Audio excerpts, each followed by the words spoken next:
Okay, everybody, I'm going to go ahead and call the city council meeting to order. You guys, I'm going to call the city council meeting to order for tonight, December 6th. Would you join me? Or excuse me, it's December 4th. But yes, please stand and join me for the Pledge of Allegiance. I pledge allegiance to the flag of the United States of America and to the republic for which it stands, one nation, under God, indivisible, with liberty and justice for all.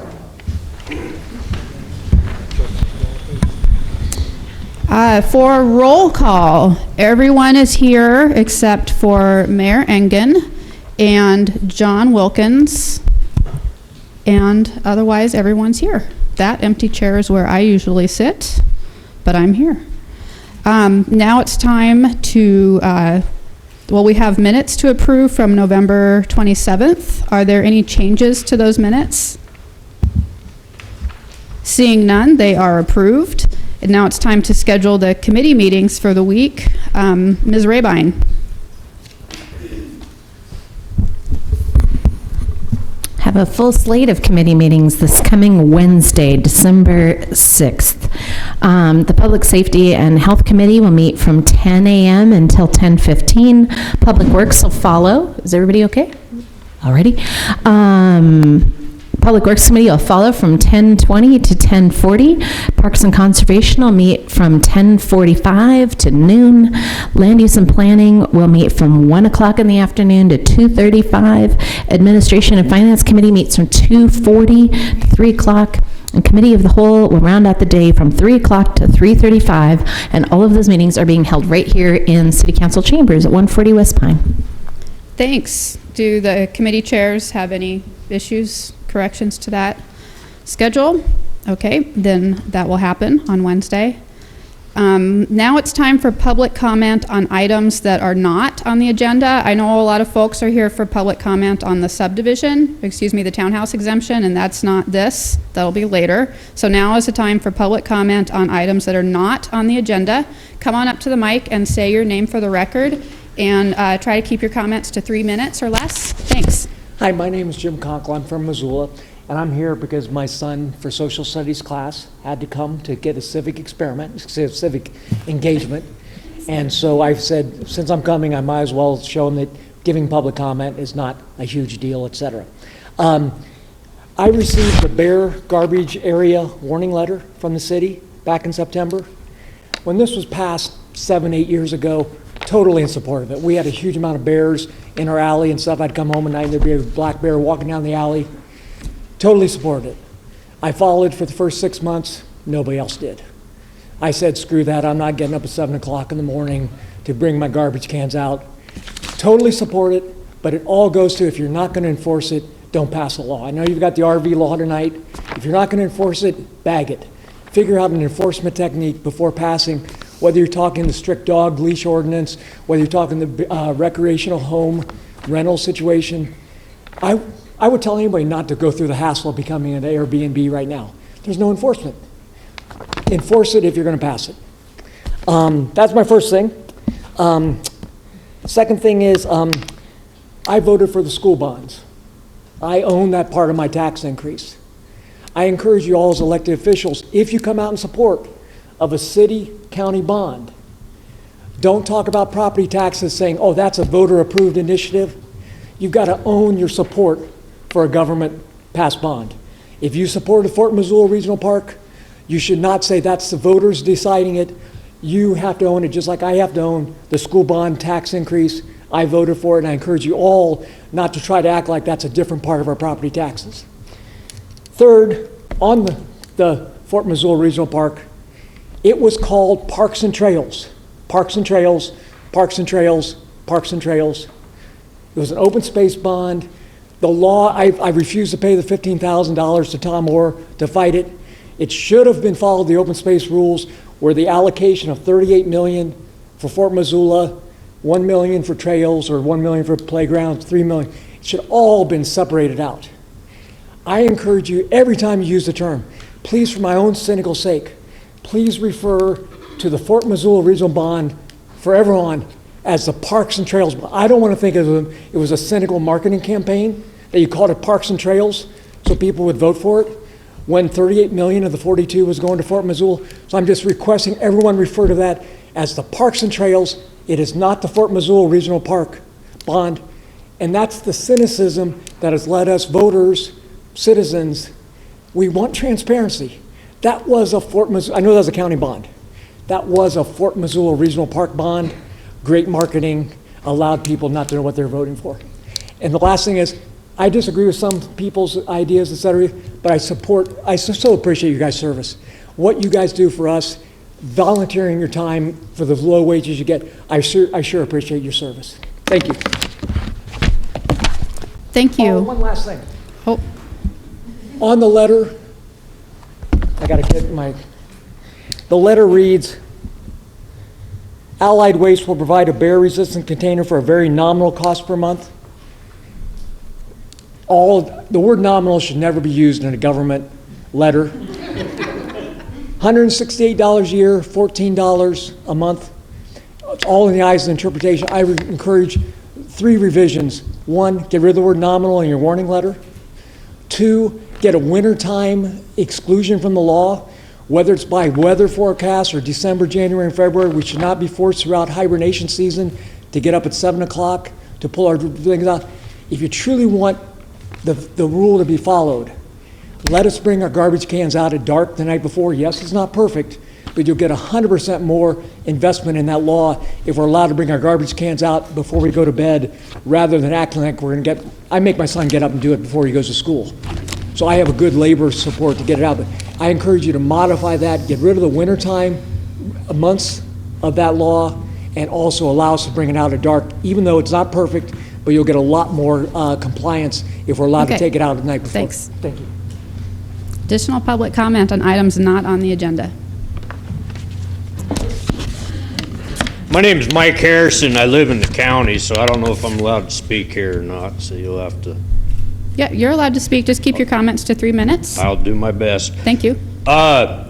One, why does it take till mid-January to the end of January to get a meeting with the mayor, Jim Nugent, and the chief of police? Two,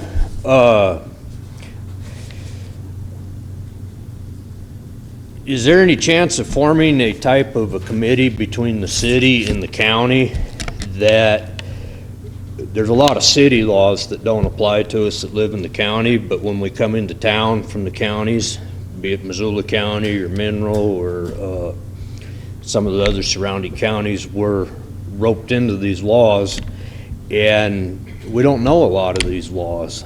And I've spent quite a bit of time at City Hall today, and so that was one of the suggestions that I've come up with, is maybe that we get something, you guys in the county get something to where you publish these new laws and things, that so the county residents can know what's going on. And the biggest part of it is my complaints is bicycles. And one, I'd like to know where the funding comes from for all the bicycle marking lanes. And two, Highway 12 is 5th and 6th Street between Higgins and Arthur. So how can the city mark bicycle lanes on a state highway? So, and regarding my question, why does it take almost 2 months to get a meeting with the mayor and the city attorney and the chief of police? I understand the chief's on vacation, but it shouldn't take almost 2 months to get a meeting with the three of them. So they have my information at the mayor's office, and if, I don't know if you guys got any clout to build a fire under that. You left your information at the mayor's office? Yeah. Okay, they schedule their own meetings, so I can't really speak to that. Okay, but being as a city council, how do you, I guess, build a fire to get a meeting? Because I know Stepper come up and seen Jim today about some of my questions, and Yeah. why does it take 2 months to meet with city officials? That's a little bit of, Did you have any more comments? nope. Okay, thanks. Are there any other public comments on items not on the agenda?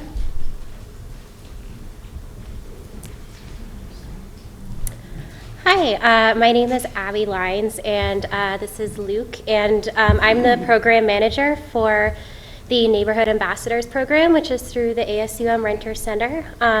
So we just wanted to kind of come and just thank you for your support, and just kind of give you all a quick rundown with kind of what we do if you're not familiar with our program. I'll let Luke take it from here.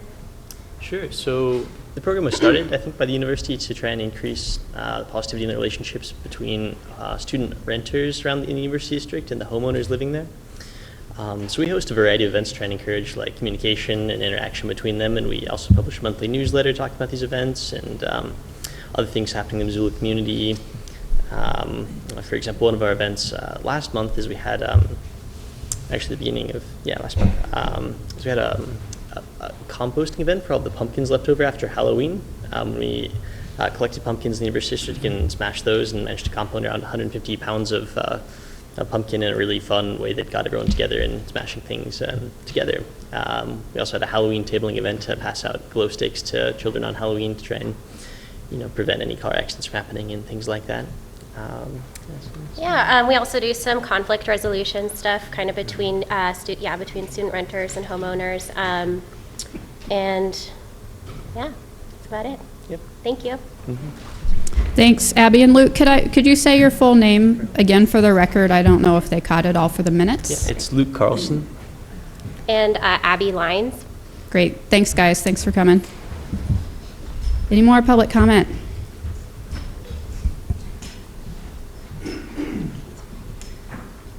My name is Shelley Mitchell. When I moved here to Montana 6 years ago, I was horrified the fact that the city and the state of Montana was not accessible to people with disabilities. Huge amount of your stores and businesses in town are not accessible. There's a huge amount of stairs everywhere you go.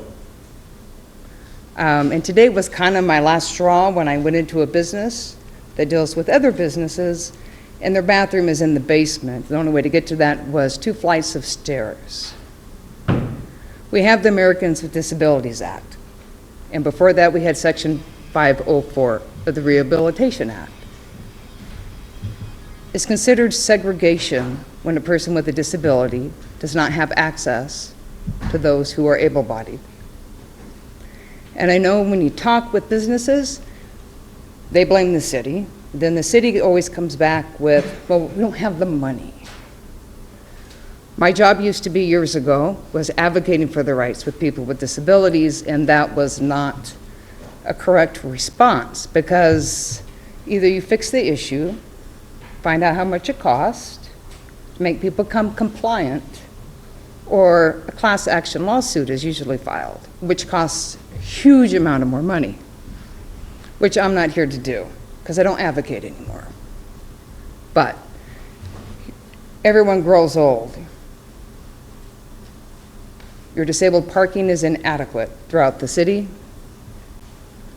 And some of you I know take care of elderly parents, and you know how difficult it is to get them in and out of their chairs to go grocery shopping, which we all have a right to do. We have a right to access to businesses to spend our money. And we shouldn't have to put ourselves in risk walking down flights of stairs for a normal bodily function. And I know you can't solve the problem because you've had 44 years to solve the problem of accessibility. And nothing has really changed in the state of Montana. So, I'm not here for anyone to say, oh, we're going to fix anything, because I know that's not true. But I just want to let you know that there are people who stay home, who don't go and spend their money, who don't go downtown, who don't have the enjoyment of downtown experience because it is not accessible. But you do control when businesses come in and they remodify. And you also have to have the understanding of what grandfathering really means. Just because a building is old does not mean it is grandfathered in. You need to show proof on paper of financial hardship to become accessible. And I'm sure that the city's planning department has all of those on record of every business that is not accessible in the city limits. So, I just needed to gripe about that. because I really did not appreciate walking down 2 flights of stairs and coming back up 2 flights of stairs in a building that was not accessible, that is open to the public. Next. Thank you, Ms. Mitchell. Any other public comment on items not on the agenda?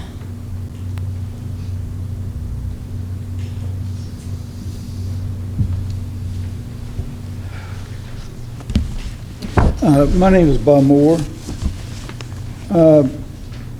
After the other 2 speakers spoke, I thought I would comment on some of them. The guy who's only waited 2 months for a meeting with the mayor should be real happy.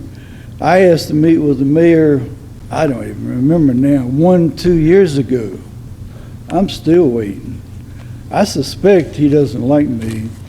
I don't know why I think that, but I suspect he doesn't like me, but he hasn't had to find time in whatever it was, in 1 or 2 years to meet with me. And I'm not asking to meet with him now. Property taxes. England learns from elections. Mayor knows property taxes are now an issue. I think it's great that the mayor now realizes, after the last election, that people are a little bit concerned about property taxes. Here's a report written in October 1st, 2014, that said Missoula had the highest taxes of any of the major cities. I guess the mayor didn't read that, though. Stockman Bank, whatever it was, 2 or 3 or 4 months ago, the cities made a handout to the Stockman Bank that's got $2.5 billion of $1.5 million in round numbers. Paper today, or recently, we're going to give them another nearly $500,000 for another bank. That's $2 million to a bank that's got over $300 million of surplus and $2+ billion of assets. But don't get it wrong, though, because they're going to donate $10,000 to the city for something about a dam, and got a big write-up for it. I'm thinking if you'll give me a handout of $2 million, I'll donate $40,000. A lot more than the bank did. And all you have to do is just give me the amount. I guess that's all. I really would wish you would look at the MRA, the tens of millions of dollars of taxpayers' money that the MRA, the city council, and the mayor is putting in the pockets of developers and professionals in this town.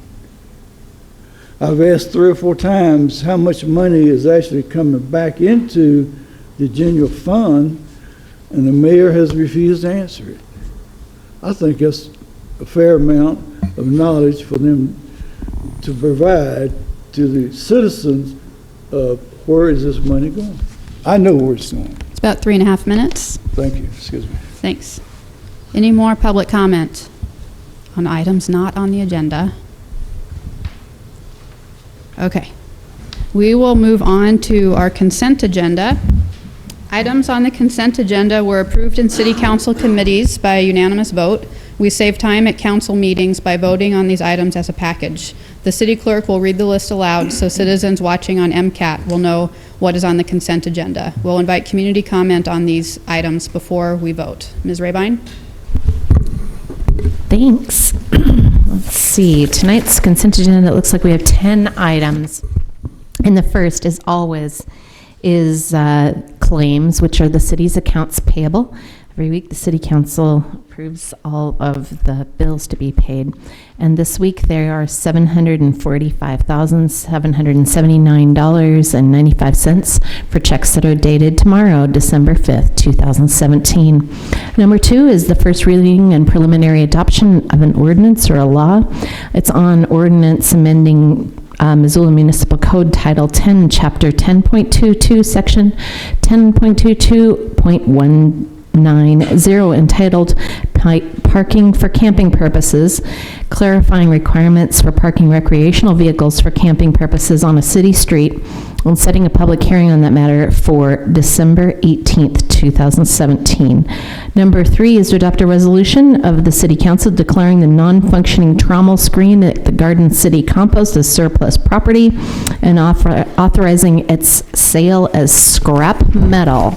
Number 4 is to approve an amendment to an existing consultant agreement with Territorial Landworks Incorporated for the 4th Street and South Higgins Avenue to Orange Street water main replacement project to provide additional engineering services, including bidding, construction, administration, and project documentation for a cost not to exceed $29,298, which will bring the total contract to an amount not to exceed $39,927. Number 5 is to approve a consultant agreement with WGM Group Incorporated for engineering-related services for the Defoe Street and Warden Avenue to Waverly Street water main replacement project for a cost not to exceed $89,888. Number 6 is to approve a consultant agreement with WGM Group Incorporated for engineering services for the Stoddard Street and Scott Street to Milton Street water main replacement project for a cost not to exceed $69,893. Number 7 is to approve an agreement with the Lloyd A. Dwight Family Partnership for the construction and engineering costs associated with increasing the diameter of 1,025 lineal feet of water main from 8 inches to 12 inches. And that's located in the Linda Vista 16th Supplement subdivision for a total cost not to exceed $33,722.48. Number 8 is to set a public hearing on December 18th, 2017 on a resolution amending the annual appropriations for the City of Missoula, Montana as set forth in the fiscal year 2017 budget. It increases the total city budget by $22,292,236. in order to recognize grants that the city received during the fiscal year and incorporate ongoing construction projects and bond issues with related debt issuance that were carried forward from fiscal year 2016. Number 9 is to set a public hearing on December 18th, 2017 on a resolution amending annual appropriations for the City of Missoula as set forth in the fiscal year 2018 budget and capital improvement plan. It increases the total city budgeted revenues by $1,486,827 and expenditures by $1,191,575 for the first quarter of 2018 that were not identified or adopted in the original budget. And finally, number 10 is to approve the 2018 City Council meeting schedule and direct the city clerk, that's me, to publish it in the Missoulian. Okay, is there any public comment on any of the items in the consent agenda?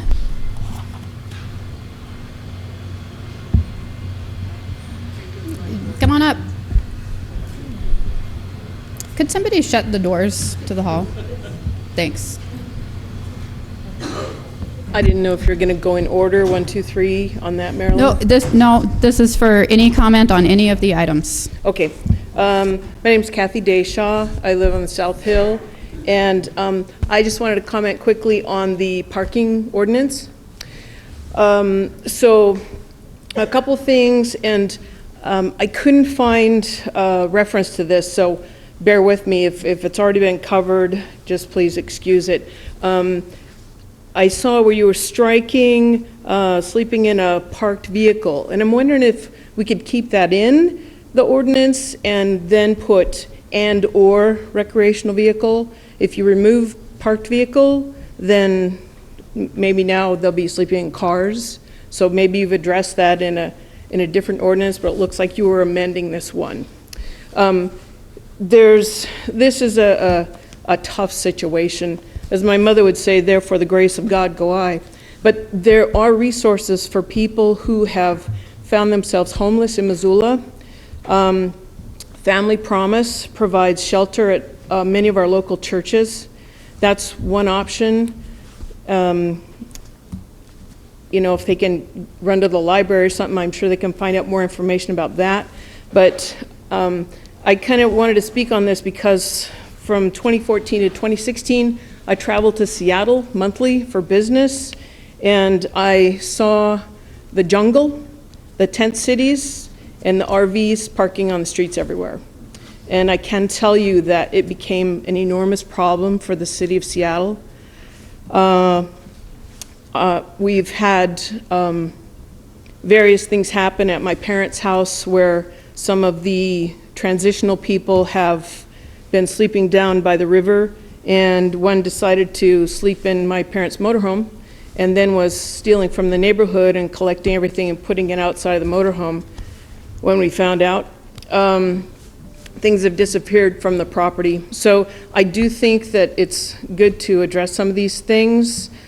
And a couple other things on the fine. Was the fine $100 per day, or was it $100 just in one lump sum? Does this include the Missoula Cemetery, the streets in the cemetery? Is that included in the ordinance? And does the county have something that mirrors this? Because as we know, within the city, there are some streets that are city and some are county. So they can be parked on a county street, but be in Missoula City. So I'm just wondering if there's going to be a mirror ordinance by the county or a law created within the county that replicates this. Thank you.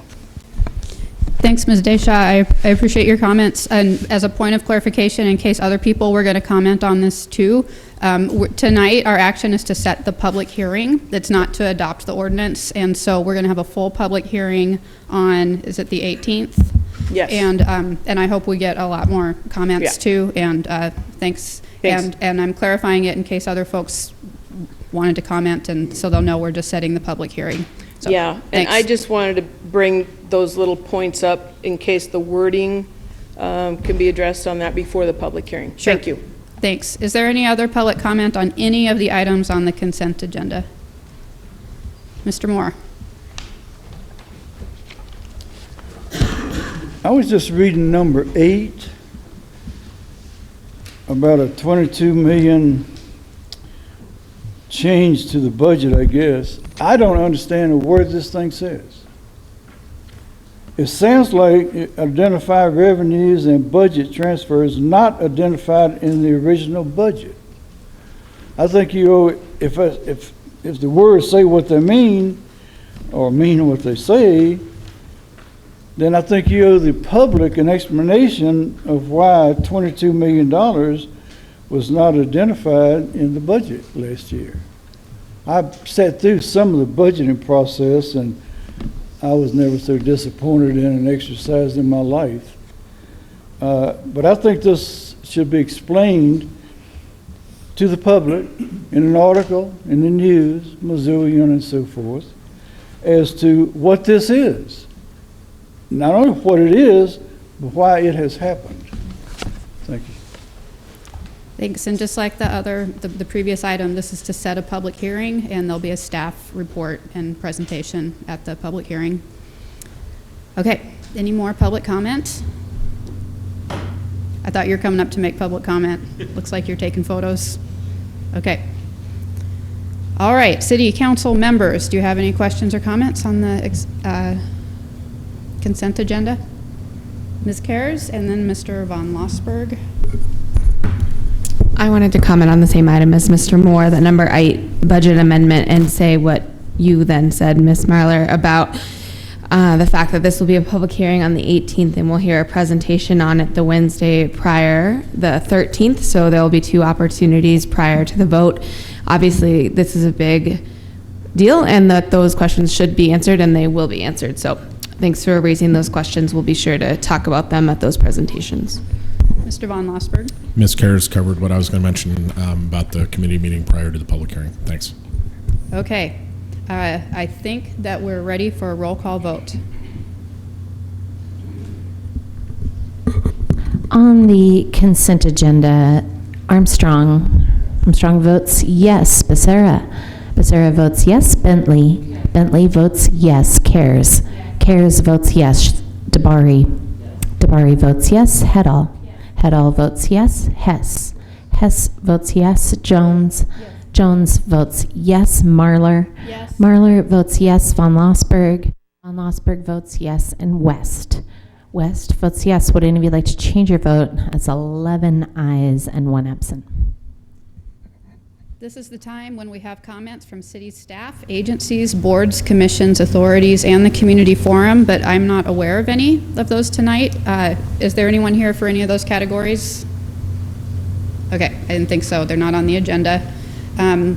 We have one public hearing tonight. State law and city council rules set guidelines for inviting community comment in a formal way on certain issues. Following a staff report on each item, the city council invites community comment. The city council normally votes on the same night as the public hearing unless one council member requests that it be returned to a city council committee for further consideration. And tonight we're going to have a public hearing on the Colin Ditch Grove Street townhomes and city open space petition. And we have Drew Larson here. Thanks. Thank you. Yep, Drew Larson with Development Services for the record. And tonight I am presenting an annexation request, a zoning upon annexation, as well as a conditional use request for a townhome exemption development greater than 10 units. The development is located along Grove Street, just outside the existing city limits. Tonight, you will have to consider 2 motions. The first is a motion is annexation of this property into the city of Missoula and zoning upon annexation of RT 5.4 residential on the 31-unit townhome exemption development portion of the parcel, as well as OP1 open space upon annexation.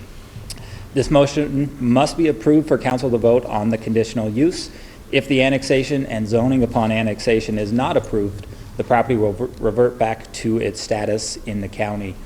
And tonight, Territorial Landworks is the project representative, and Mr. Paul Forsting is here, and the applicant is the current property owner, Colin Ditch Properties LLC, and if approved, would be transferred to a developer that would develop the property.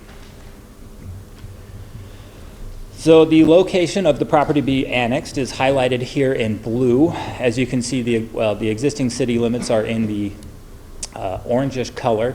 It is located along Grove Street at the end of the existing Milwaukee multipurpose trail that goes under Reserve Street there. Here you can see the 2 portions of the property. The green on the southwest that would contain it's the old railroad, Chicago-Milwaukee Railroad grade. That portion is the portion that's proposed to be an City of Missoula open space acquisition, and the portion that would be zoned OP1 if council decides to adopt the resolution to annex and zone upon annexation. The blue portion here is proposed to be zoned RT 5.4. It contains 2 detached houses and some accessory structures. The property owners have applied for a boundary line relocation to locate this house onto its own property, and then the remaining of the portion would be the proposed 31-unit townhome exemption development. So here's just a quick, a little bit closer view of the property. The outline blue, again, this portion is going to be the 31-unit townhome exemption development conditional use that I'm going to get into now.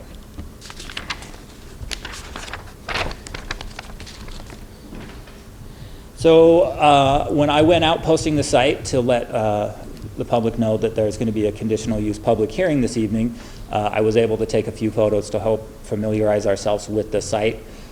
These 2 here on the left, the top left one is looking up the old Chicago-Milwaukee Railroad grade, and the one directly beneath it is a picture just directly behind it where it shows the end of the existing Milwaukee multipurpose trail.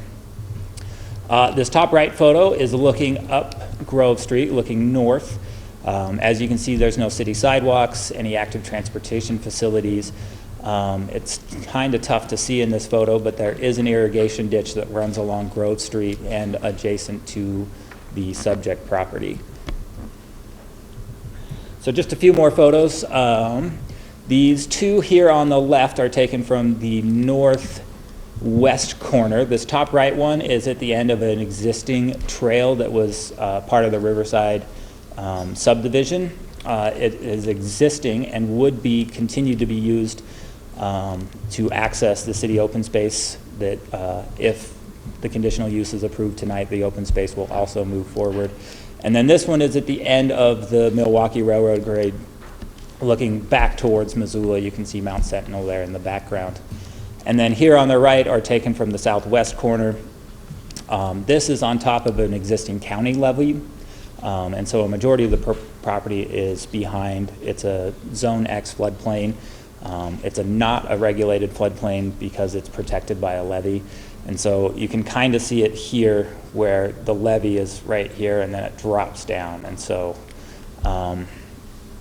during the conditional use, we actually received comment from the City of Missoula floodplain manager, and she had encouraged that the property developer build all houses 2 feet above floodplain elevation. But again, it's not a regulated floodplain designation in the City of Missoula, and so staff has recommended a condition of approval that would place a statement within the development covenants that warns future owners about living behind a levee, provides resources to FEMA brochures about living behind a levee and those types of things.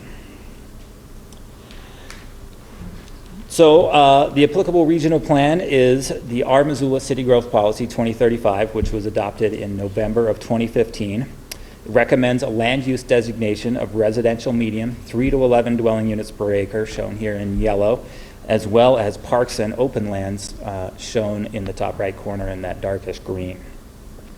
The requested RT 5.4 zoning for the land outlined in red on this property on this slide would allow for the development up to 8 dwelling units per acre, which actually is in the middle of that 3 to 11 dwelling units recommended by the growth policy. The existing zoning today is CRR3, which is a county residential zoning district, which permits 4 dwelling units per acre. The building types are detached house as well as 2-unit house.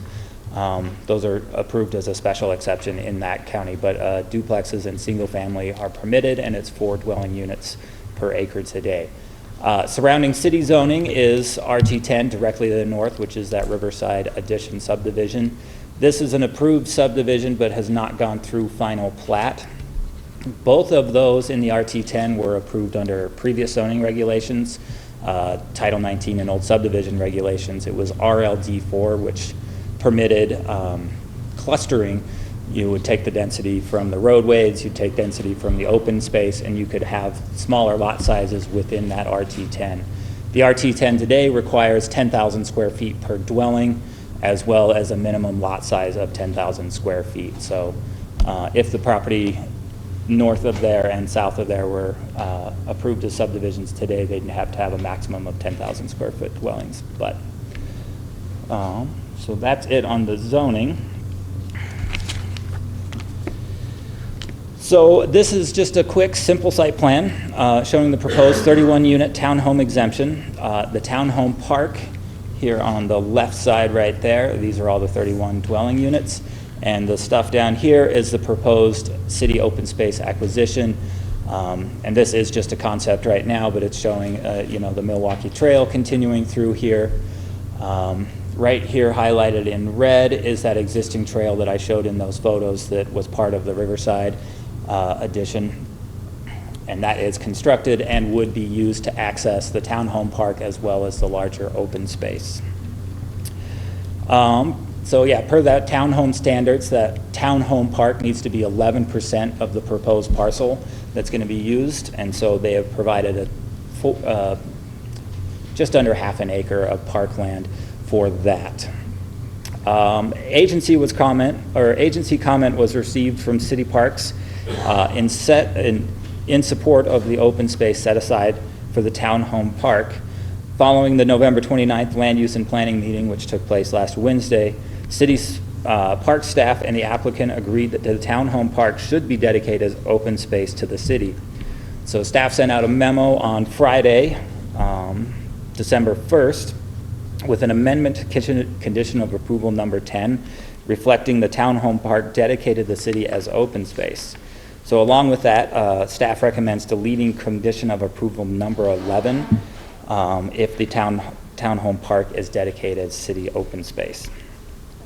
In addition, Parks commented that a landscaping and maintenance plan is required for the boulevard areas, so staff has recommended another condition of approval requiring a landscape and maintenance plan for the boulevards through Hamilton Way. And so Hamilton Way will connect through to Grove Street. There are 7-foot boulevards, 5-foot sidewalks, and so Parks would like to review and approve a boulevard landscaping and maintenance plan. So here's the proposed site plan showing required setbacks that it meets the required setbacks of Title 20. And as you can see, the developer has proposed to extend Hamilton Way through the subject property, connecting the development to existing city infrastructure, Grove Street, and the existing Hamilton Way within the Riverside Addition. City engineering provided comment during agency review period, and conditions of approvals number 4 through 8 are regarding the construction, on-street parking, and private road maintenance. The condition number 4 requires half-street improvements on Grove Street, including a 5-foot wide curbside sidewalk. The standards call for boulevard sidewalks, but because of the irrigation ditch that I mentioned earlier in that photo, the City of Missoula Development Services Director can approve a deviation. And as I understand it, the ditch company wouldn't let them sleeve the ditch or relocate the ditch, and so we've approved a deviation to curbside sidewalks. And so this site plan is showing boulevards, but we've allowed curbside sidewalks in this location. So yeah, full half-street improvements, curb gutter, sidewalk. Point of order, don't disrupt. Everyone will have a chance for questions and comments later. So condition number 5 requires Hamilton Way to be constructed in a 28-foot wide back of curb to back of curb paving, which would permit parking on one side of the street. They also have to do, as mentioned earlier, 7-foot boulevards and 5-foot wide boulevard sidewalks.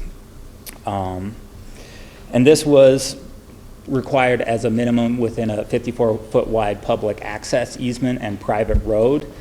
But following the November 29th Land Use and Planning meeting, staff received additional comment from Engineering Division that they would accept this portion of Hamilton Way as right-of-way within the TED development, the Townhome Exemption Development, with additional sidewalk and easement. And so what the new condition is that the public right-of-way would include the 28-foot wide back of curb to back of curb paving, curb gutter, and then the 7-foot boulevards. The reason why we didn't include the sidewalks in this one, and that we are going to require a 6-foot wide sidewalk easement, is that because if they were to dedicate a full 60-foot wide right-of-way, all of the setbacks and all of the planning that had gone into this project would, the setbacks are measured from property line or nearest circulation system. And in this case, setbacks were measured from the sidewalk from day one of planning this project. And so the condition is boulevard, or the roadway, boulevards within a right-of-way, and then the sidewalks on their own sidewalk easement with an additional foot of maintenance. So the condition of approval number 6 requires Coley Lane, which is the short private road here, to be constructed to a 21-foot wide back of curb to back of curb with a 5-foot curbside sidewalk on the south end connecting to the larger sidewalk network in this small area. The 21-foot wide would not permit parking within that private roadway, and again, that condition requires that private road to be within a public access easement. And then condition number 7 along these restricts parking to one side on Hamilton Way, as I noted, as well as both sides on Coley Lane.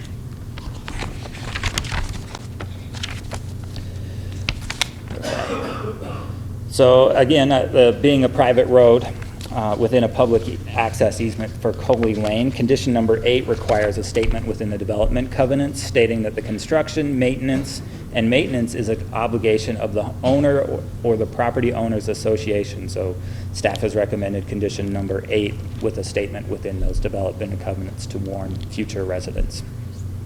Lastly, City Fire commented that the proposed project must adequately be served by fire services. So condition of approval number 12 requires a developer to submit a fire hydrant plan prior to zoning compliance permit or approval. So here's just a few images of and renderings of kind of the proposed projects that they're going to be going through. There are floor plans as well as some more site plans included in the application, which I have not included in the presentation today. So here's just a proposed rendering of the whole project, showing the Riverside subdivision to the north, the river and open city open space to the rear. This is Klaus property, the poplar farm associated with the wastewater service plant is just right here. And this is the old Milwaukee Railroad grade here and proposed 31-unit townhome development. So this TED proposal was reviewed in order to ensure it complies with the standards specific to townhome exemption developments as outlined in Title 20. So now I'm going to address the review criteria which apply to this project. There are others such as slope or riparian area calculations that we won't cover as they are not relevant to this project. The criteria that do apply are listed here, and that is 1, density. So given the size of the parcel, the requested zoning would allow the applicant to build up to 33 dwelling units on the property. According to the RT 5.4 zoning district, yeah, that would be that 33 dwelling units. However, as discussed, they are instead proposing to build 31 dwelling units, which is approximately 7.84 dwelling units per acre. The 31 dwelling units meets the standards for density that is part of this TED review. 2 is the setbacks in the TEDs must meet the standards underlying the zoning district. The RT 5.4 residential, those are 20 feet for front and rear, 7.5 feet or 1/3 the building height for side setbacks, whichever is greater. And 10 foot for street side yard setbacks. Those would be at the corners of Hamilton Way and Grove Street. Coley Lane and Hamilton Way would be 10 foot there. So each of these units is in this development meets those setbacks. They did provide site plans within it, but it was slightly confusing to throw up on a screen, but you could see that in the application packet that they have met those setbacks. 3 is that it must meet the infrastructure of Title 12. Engineering has reviewed this project according to those regulations and finds that it meets the standards for access, roads, sidewalks, and so conditions number 4 through 8, again, ensure that the project meets those Title 12 standards. Block length. Blocks can be no longer than 480 feet without a pedestrian access break. And I forgot to point it out earlier, but there is a mid-block crossing, and they are planning to do a clustered mailboxes at one of those locations. And so that mid-block crossing would lead directly to the clustered mailboxes. And then the open space requirement of 11% per the townhome exemption development standards is met by that townhome park. So for the conditional use review criteria, this project complies with all the applicable standards of Title 20. The residential nature of this project is similar in character to other developments that have occurred and are occurring around it. The site and building design are also comparable to other residential development in the area. The residential nature of the project has similar operating characteristics to other development in the area. Engineering has recognized that there will be an increase to traffic as a result of this project and believes that the surrounding infrastructure is adequate to handle the anticipated increase. In response to the questions from council at the November 29th Land Use and Planning meeting, staff provided information regarding parking for the TED in the memo that was released on December 1st. And so parking would be allowed on the north side of Hamilton Way, and there will be 9 parking spaces on street available. In addition, there will be approximately 102 parking spaces within the garage and driveways of the TED development.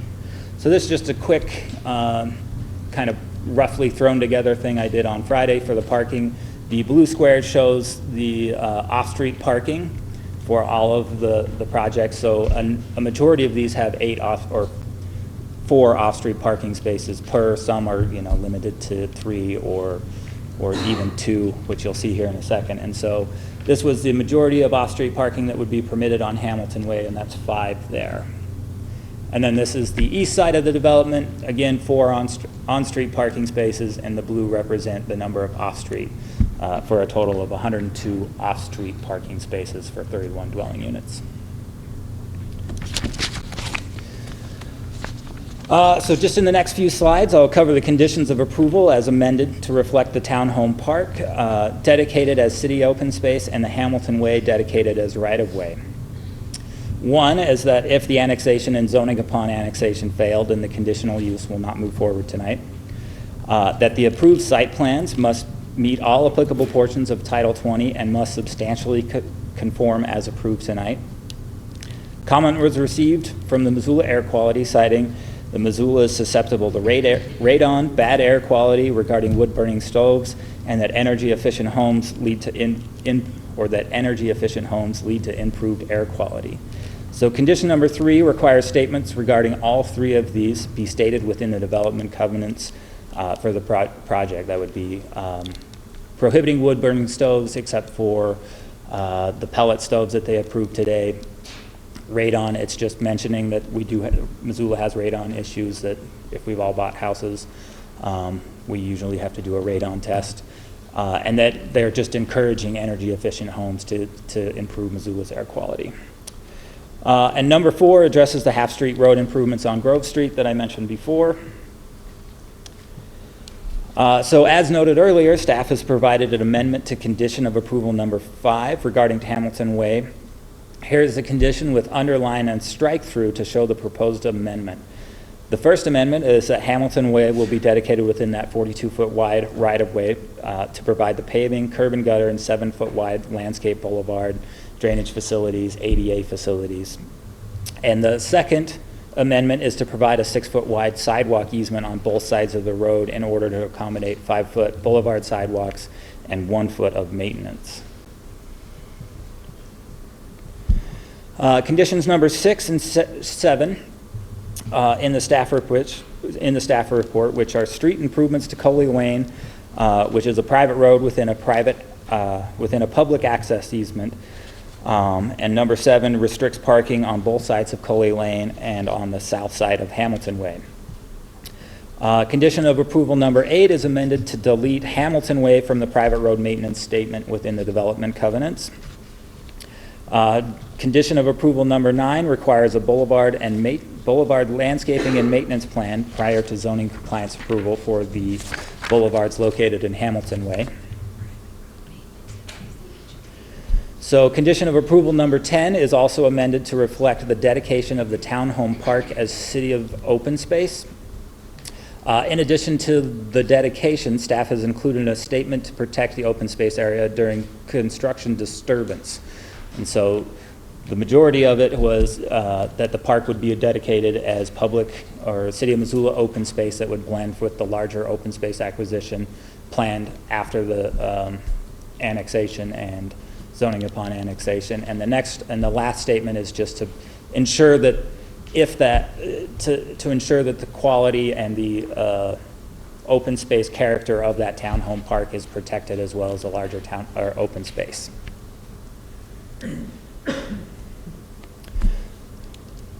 So I believe I mentioned this earlier, I can't remember if I did, but staff has recommended striking condition of approval number 11 if the townhome park is dedicated. The condition of approval number 11 was regarding public access over the townhome park to ensure the connectivity through the multi-purpose trail system that would be proposed in the open space. So conditions of approval number 12 through 14 are as shown in the staff report regarding the fire hydrant, revegetation and weed management plan, and the covenants regarding living behind a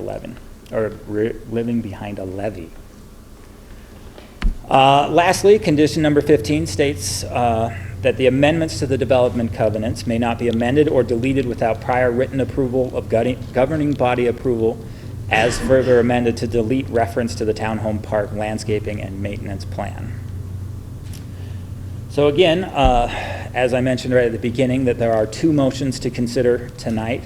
And the first motion is in regards to the annexation and zoning upon annexation, which must happen first before council can take action on the proposed 31-unit townhome exemption development. This motion is to adopt a resolution to annex and zone the northeast portion of the parcel RT 5.4 residential and the southwestern portion of the parcel OP1 city open space. Staff did receive a formal protest, and I believe a number of the residents saw a different map that was a little bit larger. But my understanding is that they were protesting the RT 5.4, and so this map is showing a 150-foot wide buffer around the portion of the parcel that's proposed to be zoned RT 5.4, and so there was 11 properties that were verified as protest of 26, which is over the 25% threshold to officially protest the zoning, which means that if council proceeds with it, the zoning upon annexation, it must be approved by two-thirds of those present and voting members of city council tonight. There were 4 other protests that we did receive, but because of the boundary and the RT 5.4, they weren't included in the official protest. And so lastly is the recommendation on the conditional use, and staff recommends approval of the townhome exemption development conditional use based on the findings of fact in the staff report as amended per the memo, or as amended per the memo and presented today, the conditions of approval. Thank you, and I'm here if you have any questions. Thank you, Mr. Larson. Ms. West, is your comment procedural? Because we haven't gotten to questions and stuff yet. Okay. You don't want to be out of order. I will use my gavel. Okay, does the applicant or their representative want to say anything at this time? Yes. Paul Forsting, Territorial Land Works. Hello, members of the council. I'm here on behalf of the Kolendich family, who's the applicant here in this case for this project. They're very excited about this property and this development. They've owned this property for quite a while, about 100 years to my understanding, and to come together on the project to have a development that has over 6.5 acres of park, and then to find a way to efficiently place 31 houses was a very exciting option for them. We looked at putting houses across the whole property. But when we realized that the parks had a great interest in acquiring a piece of land, we focused in on connecting the existing infrastructure and adding the houses to that location. The whole property is over 10.5 acres here. It currently has 2 houses on it. One of those houses will be removed, and then we'll be putting 31 new units there, and so 30 additional houses there. If you look at the whole overall project density, we're talking about 3 houses per acre. But because we've broken off a section for specific to parks, the townhouse development's on 4.2 acres. And then of that, about 1/2 acre is the dedicated 11% park. And so combined, those the 2 areas of park equals 6.9, or over 6.5 acres, and I think like 6.6 acres dedicated to park that'll permanently be park. And so for the Kolendiches to come together to be able to find the use of their property that will ultimately keep it in a majority of public park that folks here will be able to enjoy themselves, will be able to walk the property for the rest of their life. So it's very attractive. They also like the idea that we're going to be able to add 31 houses here. These will all be owner occupied, or at least the ability for owners to buy each one of these. These aren't all on one parcel, so to speak, and somebody's going to rent them all there. These will all be opportunities for individual home ownership, and we know how important that is in the city of Missoula right now. These houses, it's hard to sugarcoat anything. New construction at this level, these townhouse units probably be about $300,000, and that's the cost of putting all the infrastructure together. There's some savings when you do a 2-unit house, and so hopefully we can even have it at a more affordable, like if you can call it affordable, price range. There's a 2-unit townhouse across the street on Grove, and I think they're asking $310 for each of those units. The market's I pay attention with the organization Realers, and the market keeps going up. We simply don't have thousands of houses coming online. We have thousands of houses platted in total throughout the whole county, but These 20, 30 houses do help, and they do provide some houses for our community. This is a good location. We're on water and sewer here. We've got, we're at the very end of the Milwaukee Trail, but the folks who live here will be able to hop on that trail and find it relatively convenient to get to places like downtown. They're lucky to have an underpass under reserve here, and they'll, crossing Russell's a little cumbersome, but really, if you look at how you get from this property to downtown on a bike, it's relatively efficient. People, I assume, will use that as an option for transport. The bus comes out on Grove Street, and that also provides another opportunity for that. So I do want to be available to answer any comments or to talk about the project. Drew did a great job of showing some slides. We've got preliminary renderings of the buildings here. There'll be more color. They'll be really nice units when they're done. I'm confident of it. And it's difficult when you put houses in a neighborhood where there's not houses. It's very difficult. I completely understand. There's not a housing project we come to where the people aren't upset about it. And I can't say that I wouldn't be upset about it either if I lived in a house and there was more houses next to it. I don't know, as a community, how what we're going to do long term about housing. It's really going to be difficult. We're talking about 30 houses here. We've got it's my understanding 1,000 people are increasing in Missoula every year, and so this is just a small part of that. It took 3 years to get to this point, and we feel really strongly that we have a great project. We have 6.5 acres of park. I don't know if you're going to see many projects coming forward where you're going to get that key, those key park areas. I think this park will be on par with something like the Tower Street entry to the river, and just a wonderful spot. And so I'm really passionate about it. I think it's a great project, and I hope that you all support it. So thank you very much.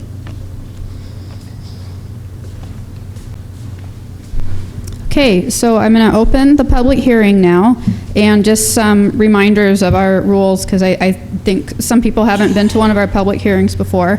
Just remember to say your name for the record. Keep your comments to 3 minutes or less. I'll let you know if you're going over 3 minutes by much, usually around 3.5-ish. I start saying something. Please direct your comments to me as the chairperson of this meeting. Don't address each other or staff, etc. Just direct your comments to the chair. If you have questions, you can ask them, but they probably won't get answered until later when we get to the question and answer portion. It's just how we do it. Comments and then questions. And just a friendly reminder that we don't do any applause or any heckling in city council chambers. So those are our rules. And if you want to come up to speak, but you don't like public speaking, you can just say, I agree with so-and-so. You don't have to stand and make a 3-minute speech if that's not your jam. So, okay, with that, I'll open the public hearing, and who would like to go first? Come on up.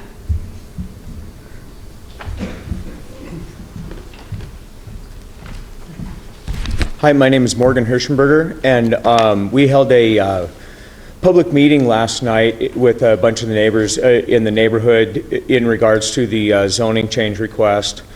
First, I'd like to address one thing that Paul said, and that is that it's hard to have change happen in the neighborhood and housing developments.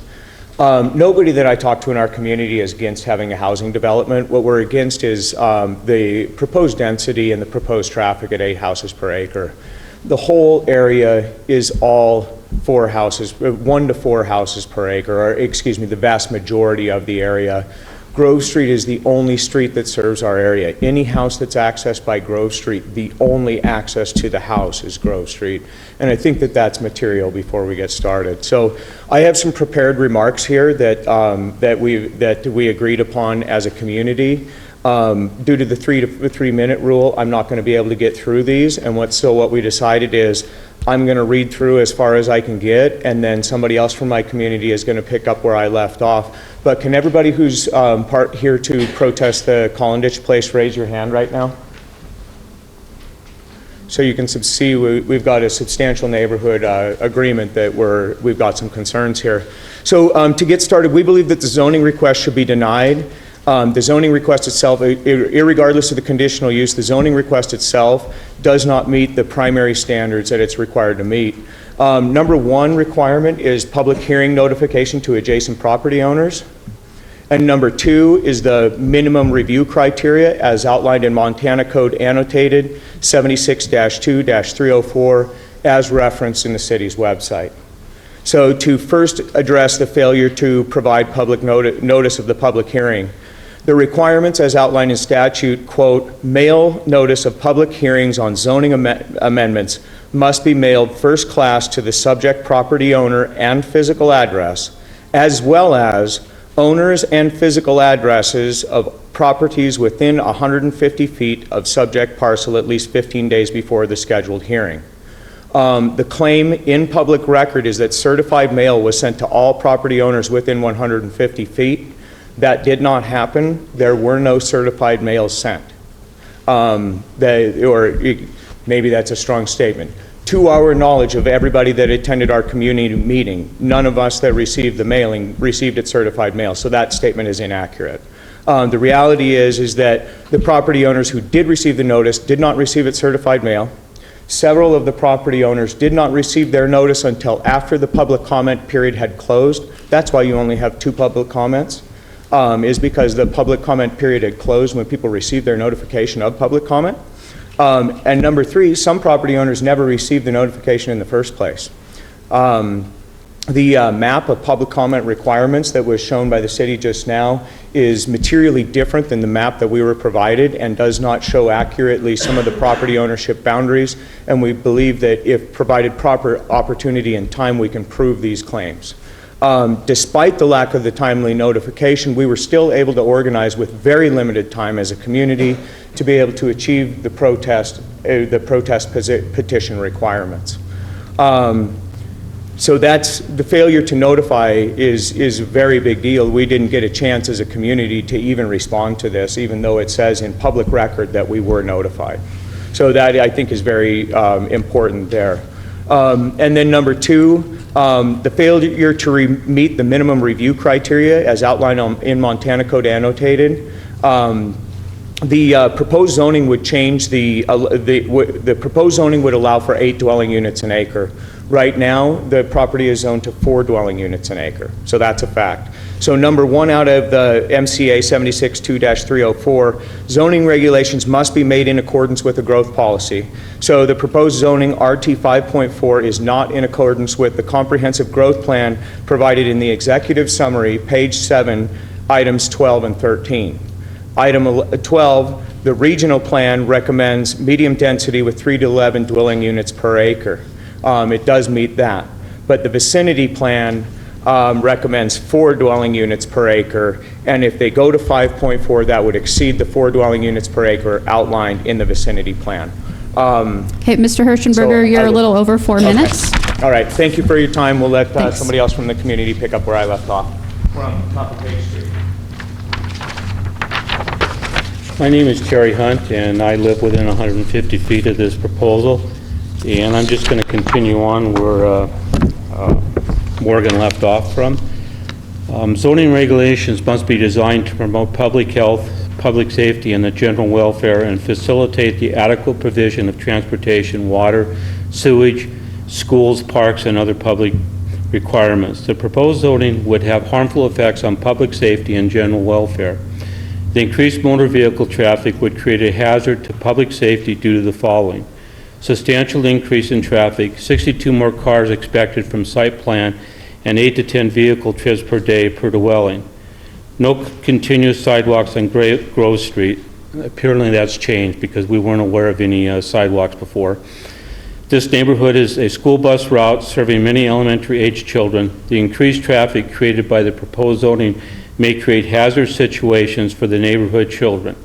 The Milwaukee bike path actually ends right there where the property is. Increased pedestrian traffic from proposed walking bike path. There appears to be no allocation of off-street parking to accommodate the traffic associated with the proposed new city trail and park. Creating park and trail system without any park is an obvious and serious safety hazard. The city engineer indicated that Grove Street was adequate to handle additional traffic.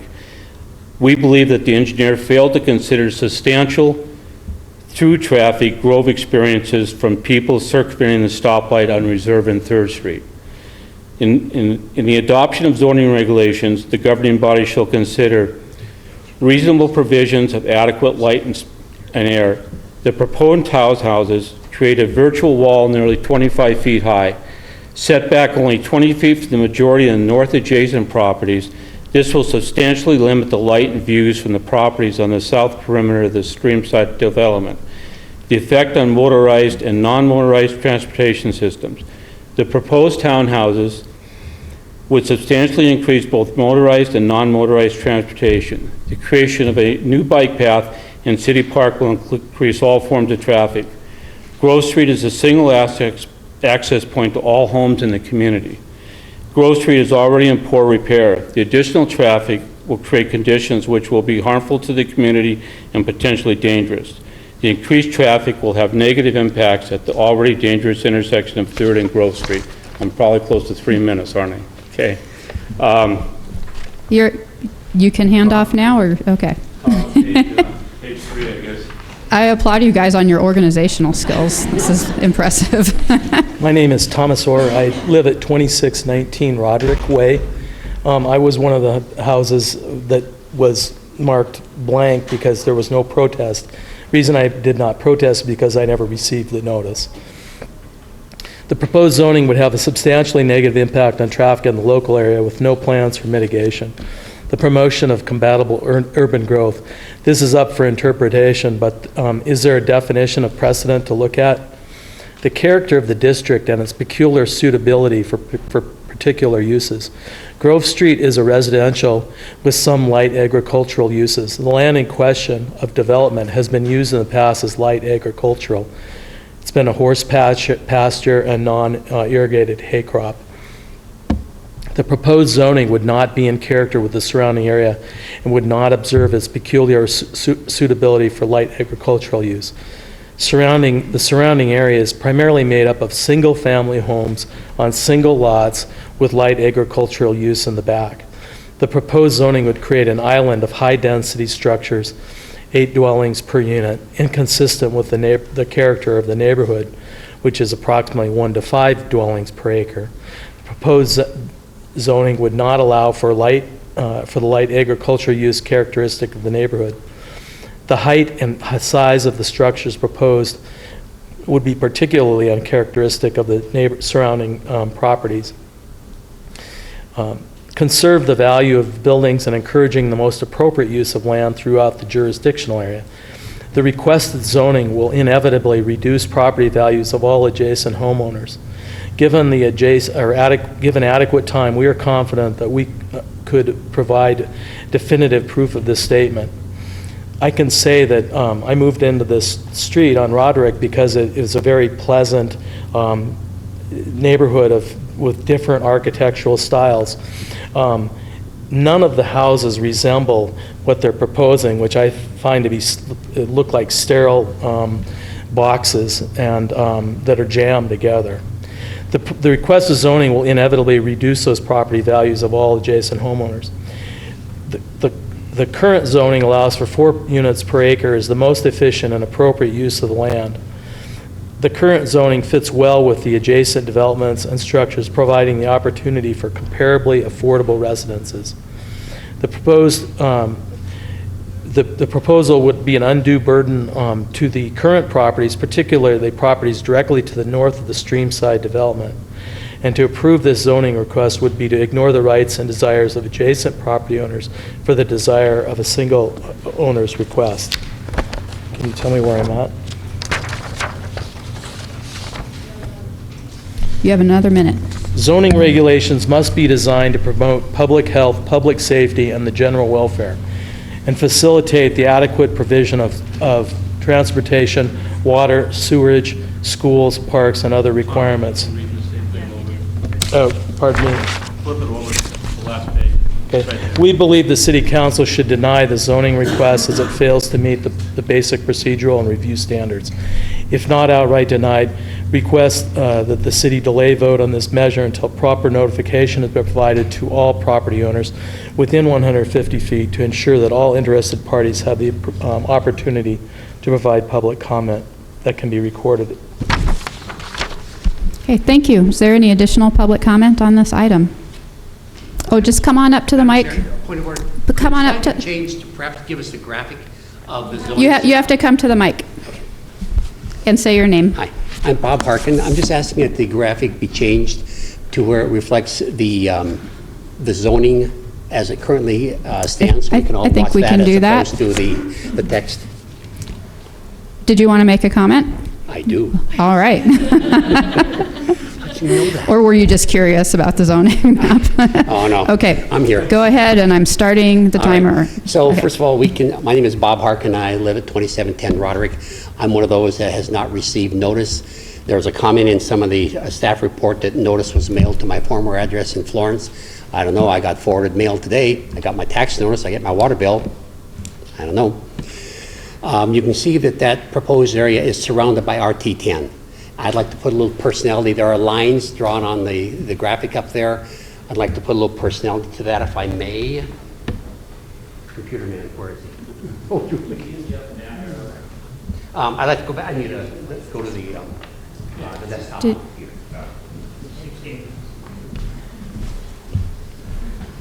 Thank you very much, Mr. Larson. Didn't know you had to do this too, did you? What am I doing? Yeah. This guy? Yeah, that one.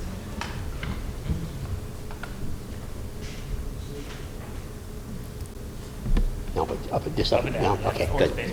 All right, thank you. Here's what we've seen these pictures before, but here they are, onesie twosies. Proposed townhomes. Sterile? Yes, yes. Boring.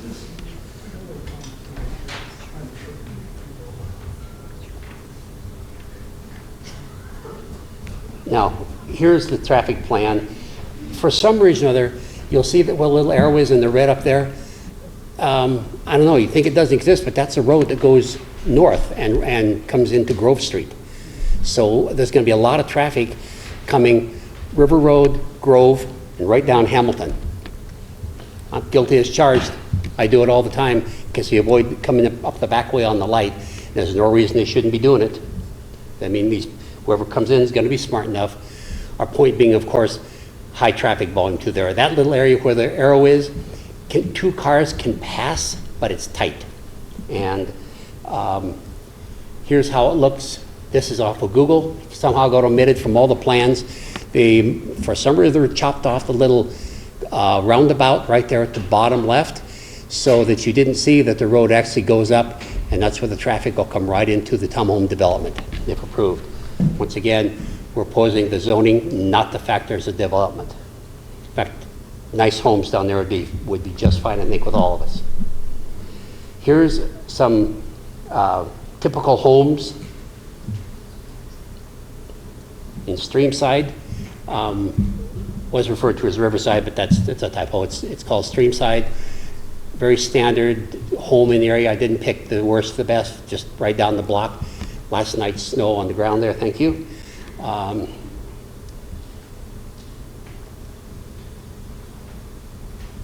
This is looking north on Hamilton Way, just past the roundabout.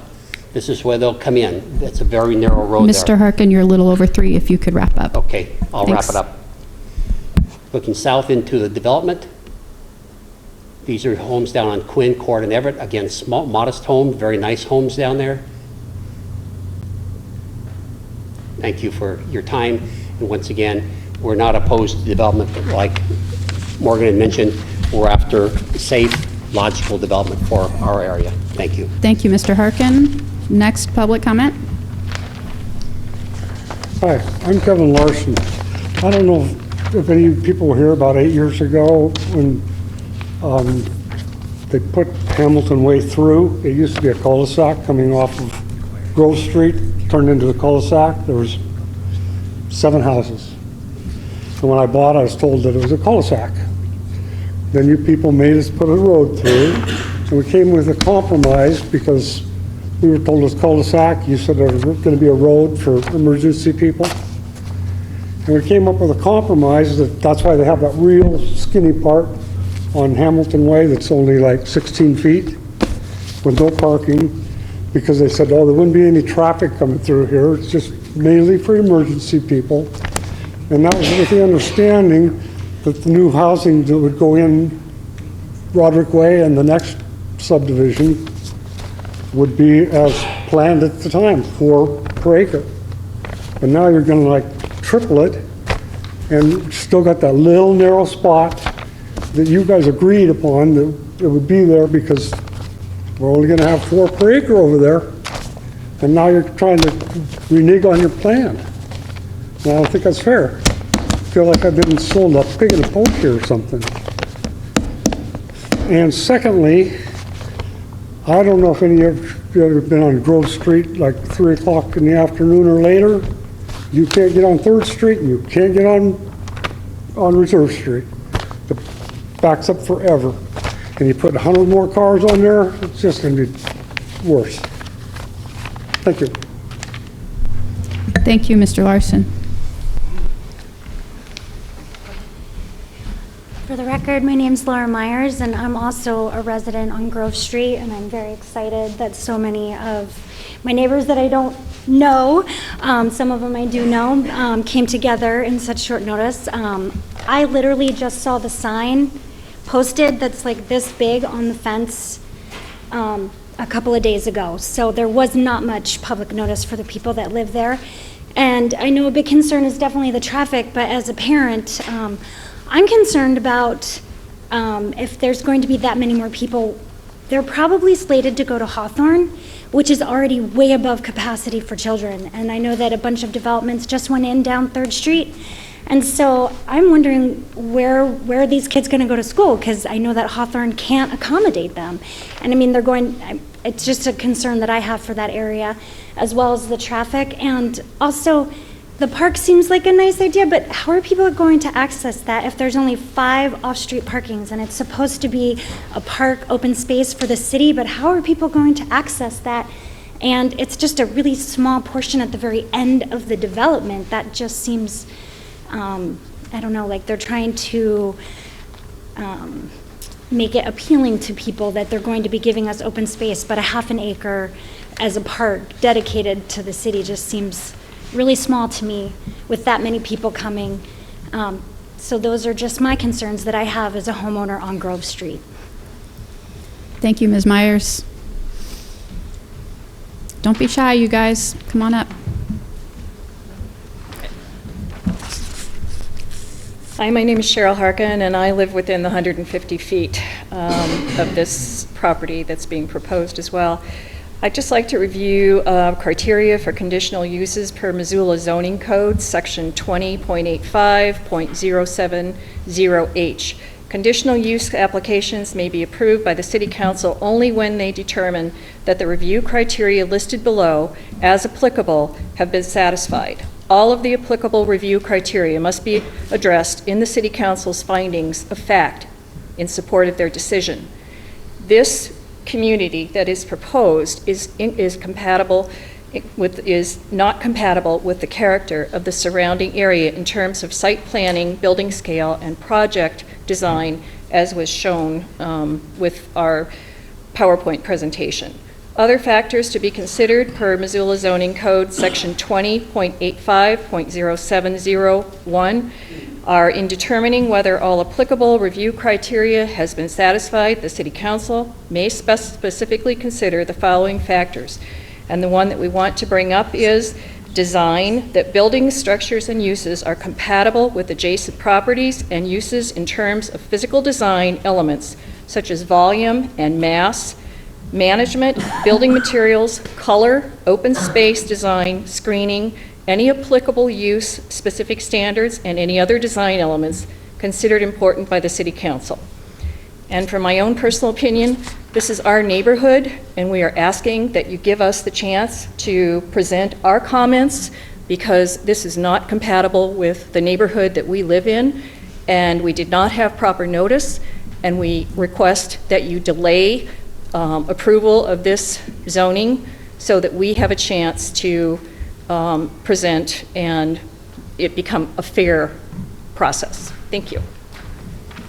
Thank you, Ms. Harkin. Okay, raise your hand if you're still planning to talk. No pressure. Come on up.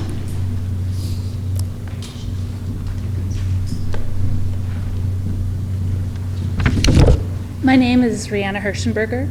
I live at 405 North Grove Street. I live in the home closest to the development's proposed entry point on Grove Street. I'd rather not be up here tonight, but as a parent, I feel I must speak for the safety of my son with all this increased traffic. I was shocked and angered when I saw the developer's original plans had no sidewalk on Grove Street, so I'm grateful to all involved for requiring one.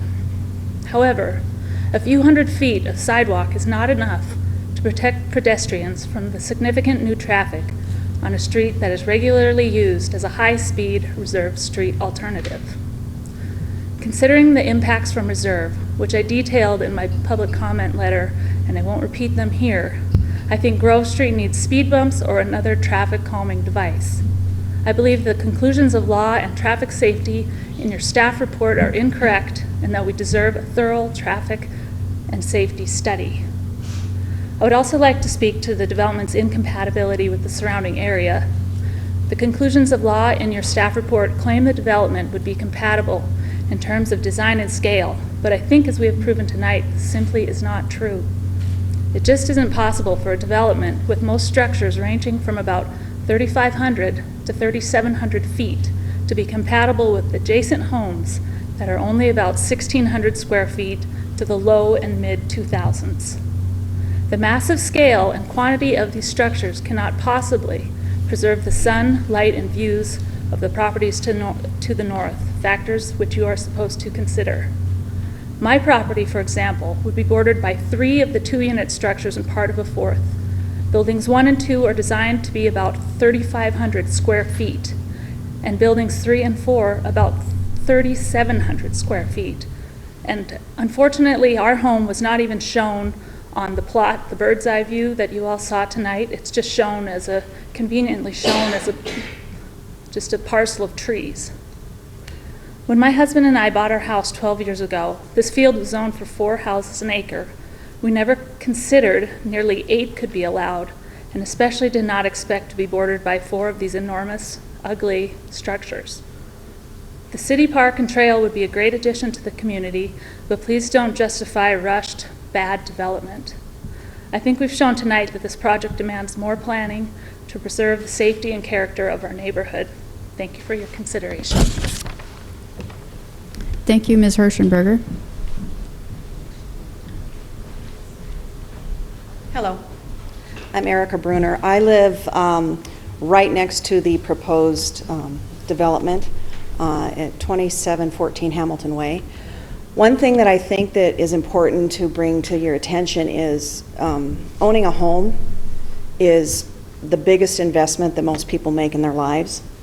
It's an investment that you make to stand for a while and hopefully come out on the other end making something, either turning that into a new home or passing it on to your children. My biggest concern in hearing about this proposal and then seeing what they were going to be doing and how they were going to be shoved in, with a small little area of proposed park area that no one will really be able to ever even use, was we did everything we could to be able to afford a home. We built a parade home. There's several that were parade homes in many years. There's 4 or 5 in that area. We have great pride in our neighborhood. And knowing that I would be refinancing and thinking, I don't know if I would be able to be appraised for what I need to refinance this home for. As soon as someone knows the development's coming in and they know what's going in there, my property values drop tremendously. And I think all of us, if anyone owns a home here, that's a huge concern. When you decide where to live, it's not about not accepting a development in that area, far be it, or affordable homes. We're talking about building homes that fit in the nature of what's already there. In the 2 neighborhoods that are right on the side of this proposed division, which are single-family homes that are artfully crafted, all different types of, it goes from $250,000, I think, all the way up to $700,000. It's not about shoving in a bunch of homes so people can live in Missoula. We're all for that. It's the problems that we're having with the type of homes and the congestion of the traffic. Those are my main issues, so that's all I have to say. Thank you.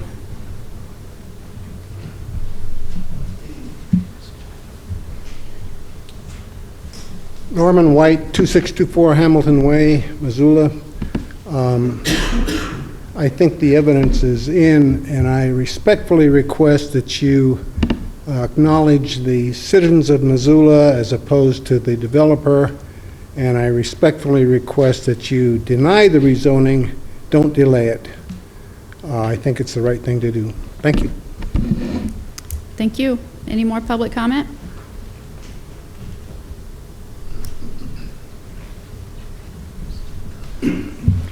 I'm Jim Betty. I live at 2627 Roderick, so within the 150 feet.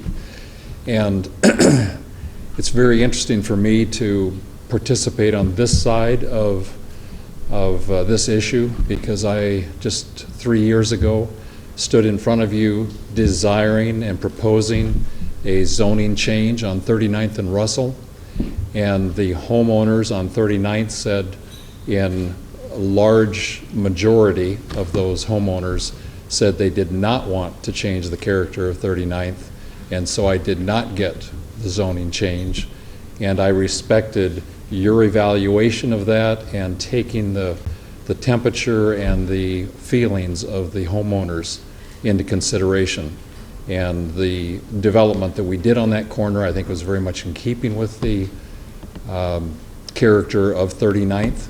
And what I've heard from my fellow homeowners here is this is the big issue. Single-family homes in this development with the existing zoning is very compatible with what we have there.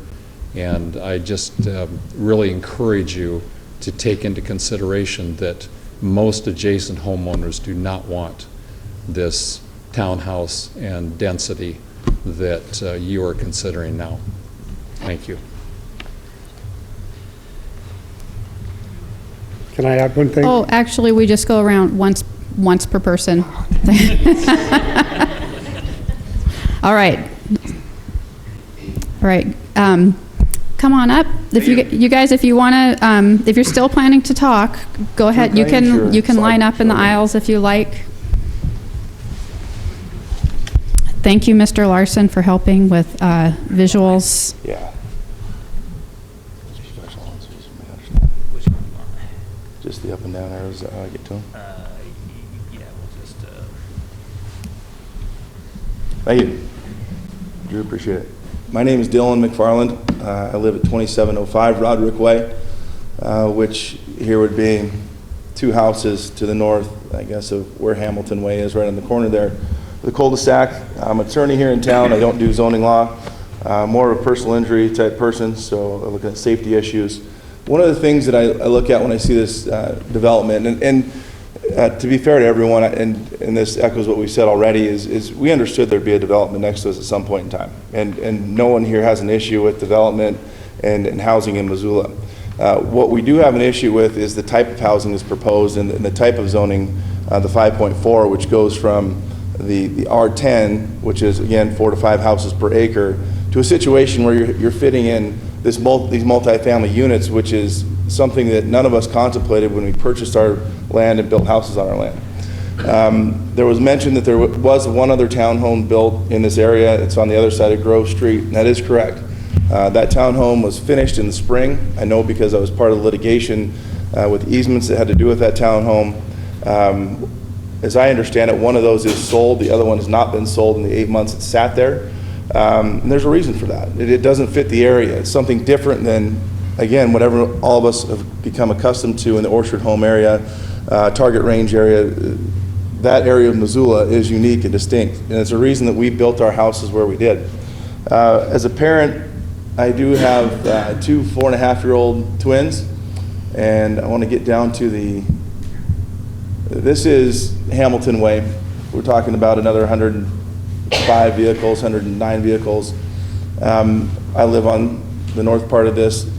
In our section or our area, there's approximately 3 or 4 parking spots, which would be on the north side here, that would be available in our area of town. When we look at this proposed trail, the existing trail, there's frankly just not parking for any individuals to go use that area. This is the first time I've seen this plan. I don't understand, and I'm sure there'll be an question and answer period, how anyone from the city of Missoula is supposed to access that property back there, or the proposed park area. It doesn't do us any benefit as a community. So while I do appreciate on the one hand the city and the planners, their appreciation for open space, the actual usable open space is non-existent.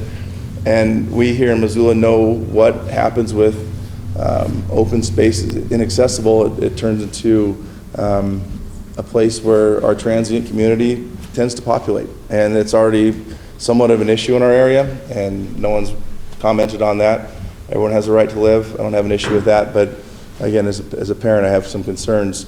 And then finally, Hamilton Way is not a large street. It's can accommodate basically 2 cars going by each other. Again, I have 2 4.5-year-old twins. And when I look at the concerns that I would have for changing a zoning area that's does not fit this area, but also a roadway that's not a full roadway on Hamilton Way, or what you have on Grove Street, which is a street where a number of kids congregate. There are no sidewalks.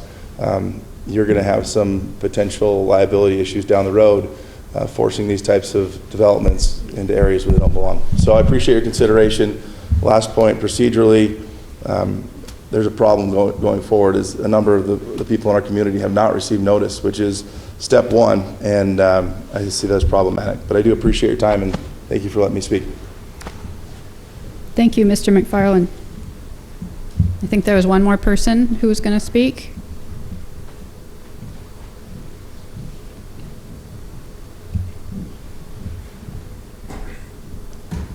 My name is Kevin Wagner, and I've lived in the Orchard Homes area for 27 years.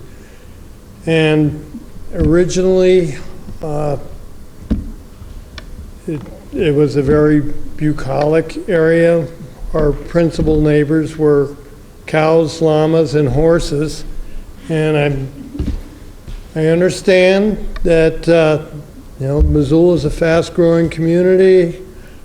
Things are going to change, and they have. And the changes that have occurred, certainly in development, have been generally very good and acceptable.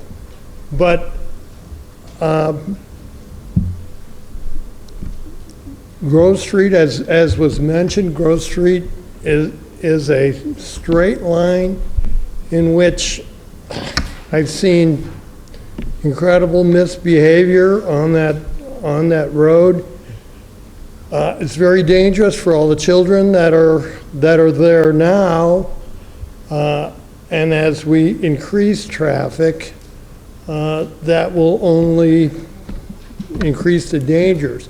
And this gentleman here mentioned the traffic at 3 o'clock trying to get onto, well, I wouldn't even try to get onto North Reserve from Grove, which turns into River Road from the north, or as was mentioned, Grove Street to 3rd going east. But at between 7:30 and 8:30 in the morning, there's no way to get right now. It's impossible to get onto 3rd Street from Grove if you go to work. Thankfully, I'm retired now, but it's only because of the graciousness of drivers coming west to east on Target Range that you could even get onto 3rd Street. So to increase the traffic, by 62 cars rather than 30, that's problematic.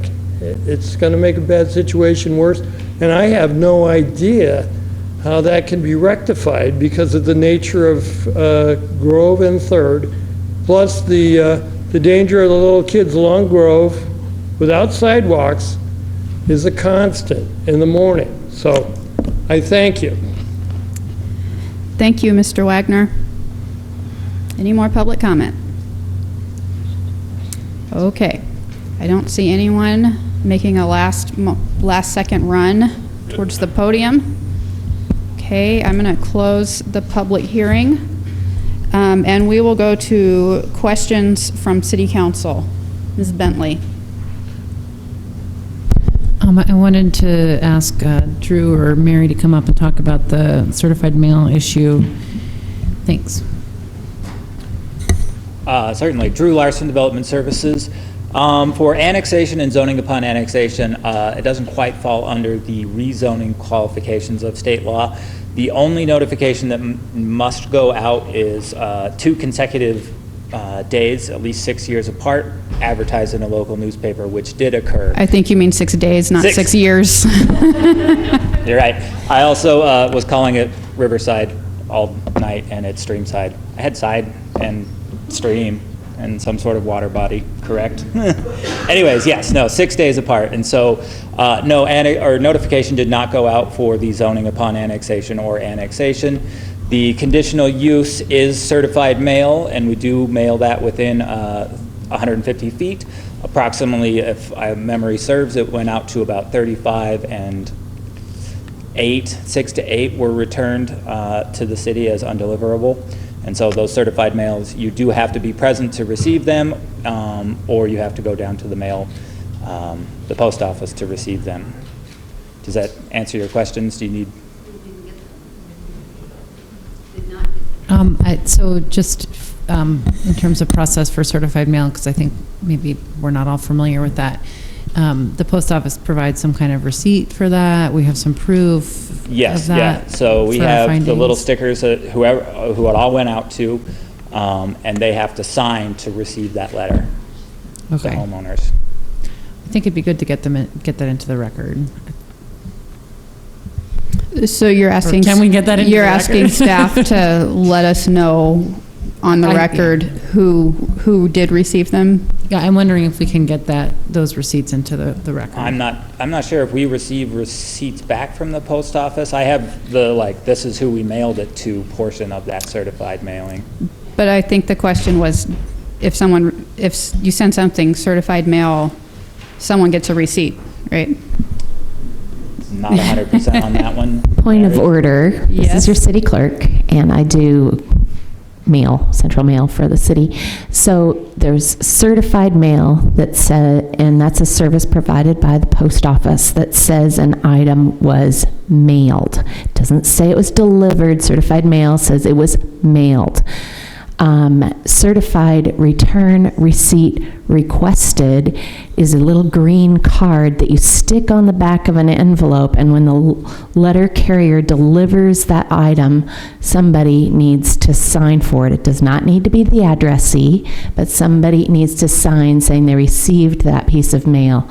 I'm not sure what our regular is, whether it's certified mail or certified return receipt requested mail, but that's the difference between those two services offered by your U.S. Postal Service. Thank you, City Clerk Marty Rabine. So we did certified mail. We did certified mail, yes. Okay, did you have more questions while you have the floor?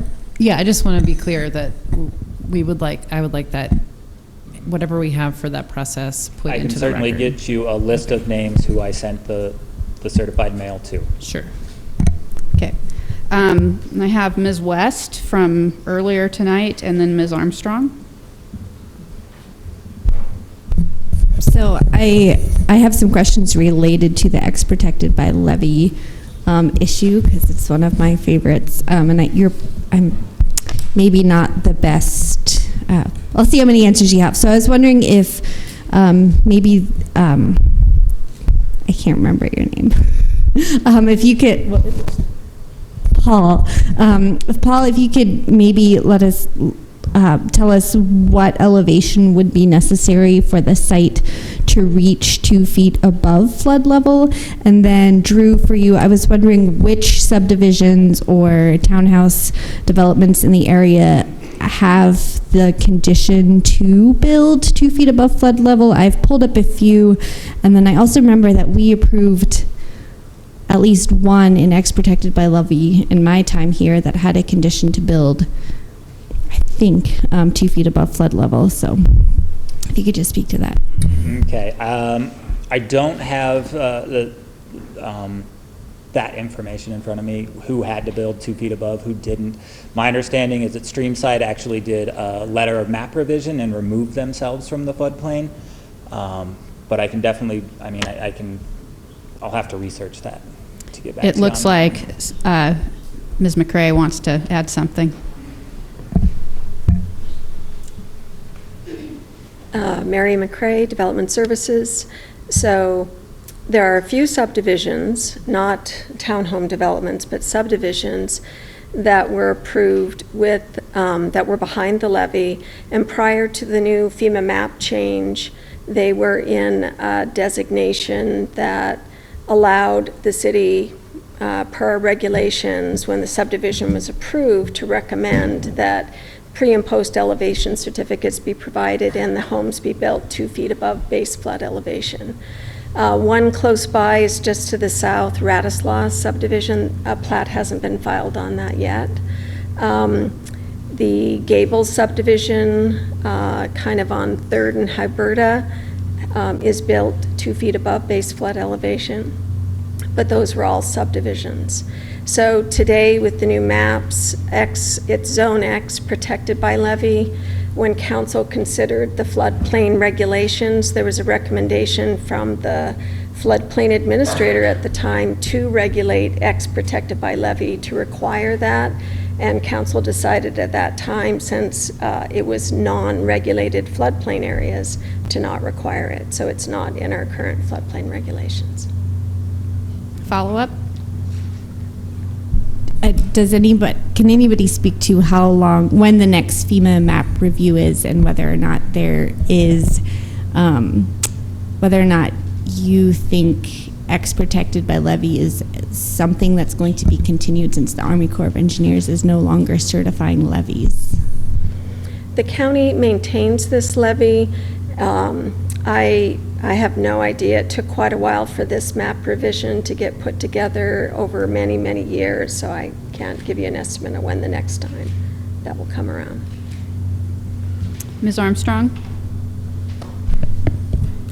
So I appreciate everybody coming down. It's nice to see folks get engaged in a civil way, and obviously whatever notice was given to you, you saw it and you came down, and that was great. My question for Drew, and only because you mentioned it when you first came up and showed us your pretty pictures that you took today, when were the posters put out letting people know of the meeting? I could have sworn you said when I put posters out today and took pictures, and I hope that's not the case. I bet it's not. The site was done on November 17th, and the adjacent property owners were notified on October 27th. That's when the mailing went out. Guys, no, that's not in order to, we heard you when you gave your public comment and said that you didn't receive the notification, but please don't speak out of order. Ms. Armstrong? And Drew, when were the posters put on the fences and the posts? The posters were put on November 17th. Okay. Mr. Von Lossberg, and then Ms. Cares. A couple questions. Drew, can you speak to there you are. We don't have a lot of detail on the assessment of traffic by the city engineer, and I don't recall him being in the committee meeting and not here tonight. Can you speak to any of the, in any more detail to his assessment regarding traffic concerns? I can't, I'm generally my job is more of a generalist, where I know a little bit about a lot of things, but nothing specific about engineering. All I know is that they had no concerns with the proposed development, and that they thought that Grove Street and the surrounding infrastructure could adequately handle 31 new dwelling units. Sure. Follow up a couple. And sorry, I didn't expect that you probably would have the detail. I just thought I'd ask since Kevin's not here. Actually, this would be a question for Mary, and I'm curious if this development is, we went through a process in mid-2016 with Town TEDS, and did an ordinance that required notification. Would this development, if if we had not done that work at that time, which one of the things I remember that was most important was providing notification to people, would there have been any notification to people for a TED development had we not done that step before? There would not have been any notification. The requirement within the TED standards that certain size TED developments be conditional uses are what provide the notification. Right, and that's the step that we took in council. So I won't go into an explanation. It's probably secondary or tertiary, but it is important. At some point we should get into a discussion just so people realize that had we not done that last year, there would have been no notification about a project like this, and that was a result of state legislation in 2011. So last question, probably for Drew. What sort of time frame are we under relative to taking action on this item? There is no deadline. There's no statutory deadline for conditional uses. Okay, thanks. Ms. Cares? My first question is one that was asked from the bullpit, I don't know what to call you guys out there, audience, earlier about will there be sidewalk built on the property that is going to be not included in this development? Drew Larson Development Services, city sidewalks are required when new development occurs, and it is directly adjacent to the property, not off-site. So the existing single-family home will not have sidewalks unless they do some sort of alteration to their parking, expansion, something like that. Thanks. My second question is for Paul. Can you confirm the acreage? I got a little confused when you were talking, and then I think I figured it out. I think that there's 10.6 acres total, 6.5 of which will be park in some mix-up, and 4.1-ish, which will be the 31 homes. Is that correct? Yeah, so, well, I'll just do the math again. The 6.19 acres is the open space parcel that will be zoned open space. And then the remainder of the project is 4.2 acres, or 4.21 if you round up. And then of that, the townhouse park, if I can read it from here, is 4.63 acres, or excuse me, 0.463 acres. And so just under a half acre there. And so it will exceed 6.5. I think it's like 6.65 acres of total park for the project, and very much interconnected here today. We won't annex it's all together as one property. We did ask the Parks Department to put sidewalk on their chunk, and even maybe to extend it further. We asked them to put parking there too. We do think it'll be an attractive spot, and they respectfully declined to do those improvements. But we did ask for those, and we thought that important. The colleges just thought it'd be great to have it as an asset to it. Thanks for answering the question. I have some comments about the park thing later too. I think that Mr. Larson wanted had an answer for that question too, and then we'll come back to your. Great, thanks. I just have one more. So the open space is actually, it's done by the open space bond money that was approved city-county open space bond a long time ago, and they actually have a lot of restrictions on what they can and cannot do within an open space. And I'm pretty sure that, infrastructure, they cannot provide parking on site. It's very minimal. It's a few benches here and there and trail. And just a quick clarification, the townhome park, it would maintain its natural state. There would be no improvements, no amenities, no playground equipment. It would just be open space. And so, yeah. And then am I allowed to ask a question of the audience, the commenters? I wanted someone to repeat something. I will allow that.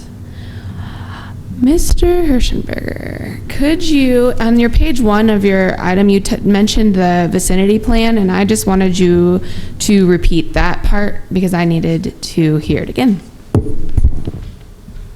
So I'm by no means an expert in these kind of affairs. I'm a medical insurance guy. But in reading the information that we found, both that was mailed to us and the information that my wife found on the city's website, in the comprehensive plan is part of the executive summary that was provided. On page 7, items 12 and 13 one of which, item 12, lists a regional plan, and one of which, item 13, lists a more specific vicinity plan. The regional plan says that for that region, my understanding is that it should be between 3 and 11 housing units per acre. However, the vicinity plan, for our specific vicinity, it called out in that document, it recommends residential with 4 dwelling units per acre. So in our region, it does say that it's justified to have on average in the 3 to 11, but we're well within that, and this matches the actual vicinity plan within which we fall. Thanks. That was what I needed. I appreciate it. Okay, I have a long list of people. We'll go Dr. DeBari. So I am going to ask some questions, but I am also going to ask that we return this to committee just so that we can dot our I's and cross our T's. And I think it's appropriate that we try to answer some questions for the folks in the audience so that we get this on the record while they're here, because they may not be able to come back at committee. So I have a couple of questions. I'll start with the one that I just wrote down last first. Perhaps it's to Drew. To Mr. Hirschenberger's point about the comp plan and the vicinity plan, can you please remind me what would the applicable vicinity plan be? Certainly. It's the 1990 Reserve Street area plan. And Okay. it did recommended 4 dwelling units per acre. The Missoula is the most recent planning document Right. that we have. Okay, great. So I just wanted to get that on the record. I wanted to ask a little bit about the sort of realized density of some of the adjacent city properties.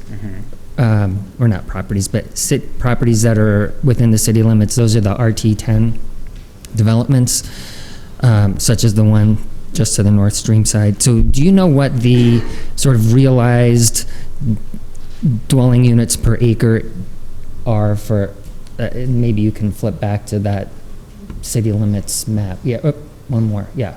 What the realized density of those 2 RT10 properties are in the SZD zone 2?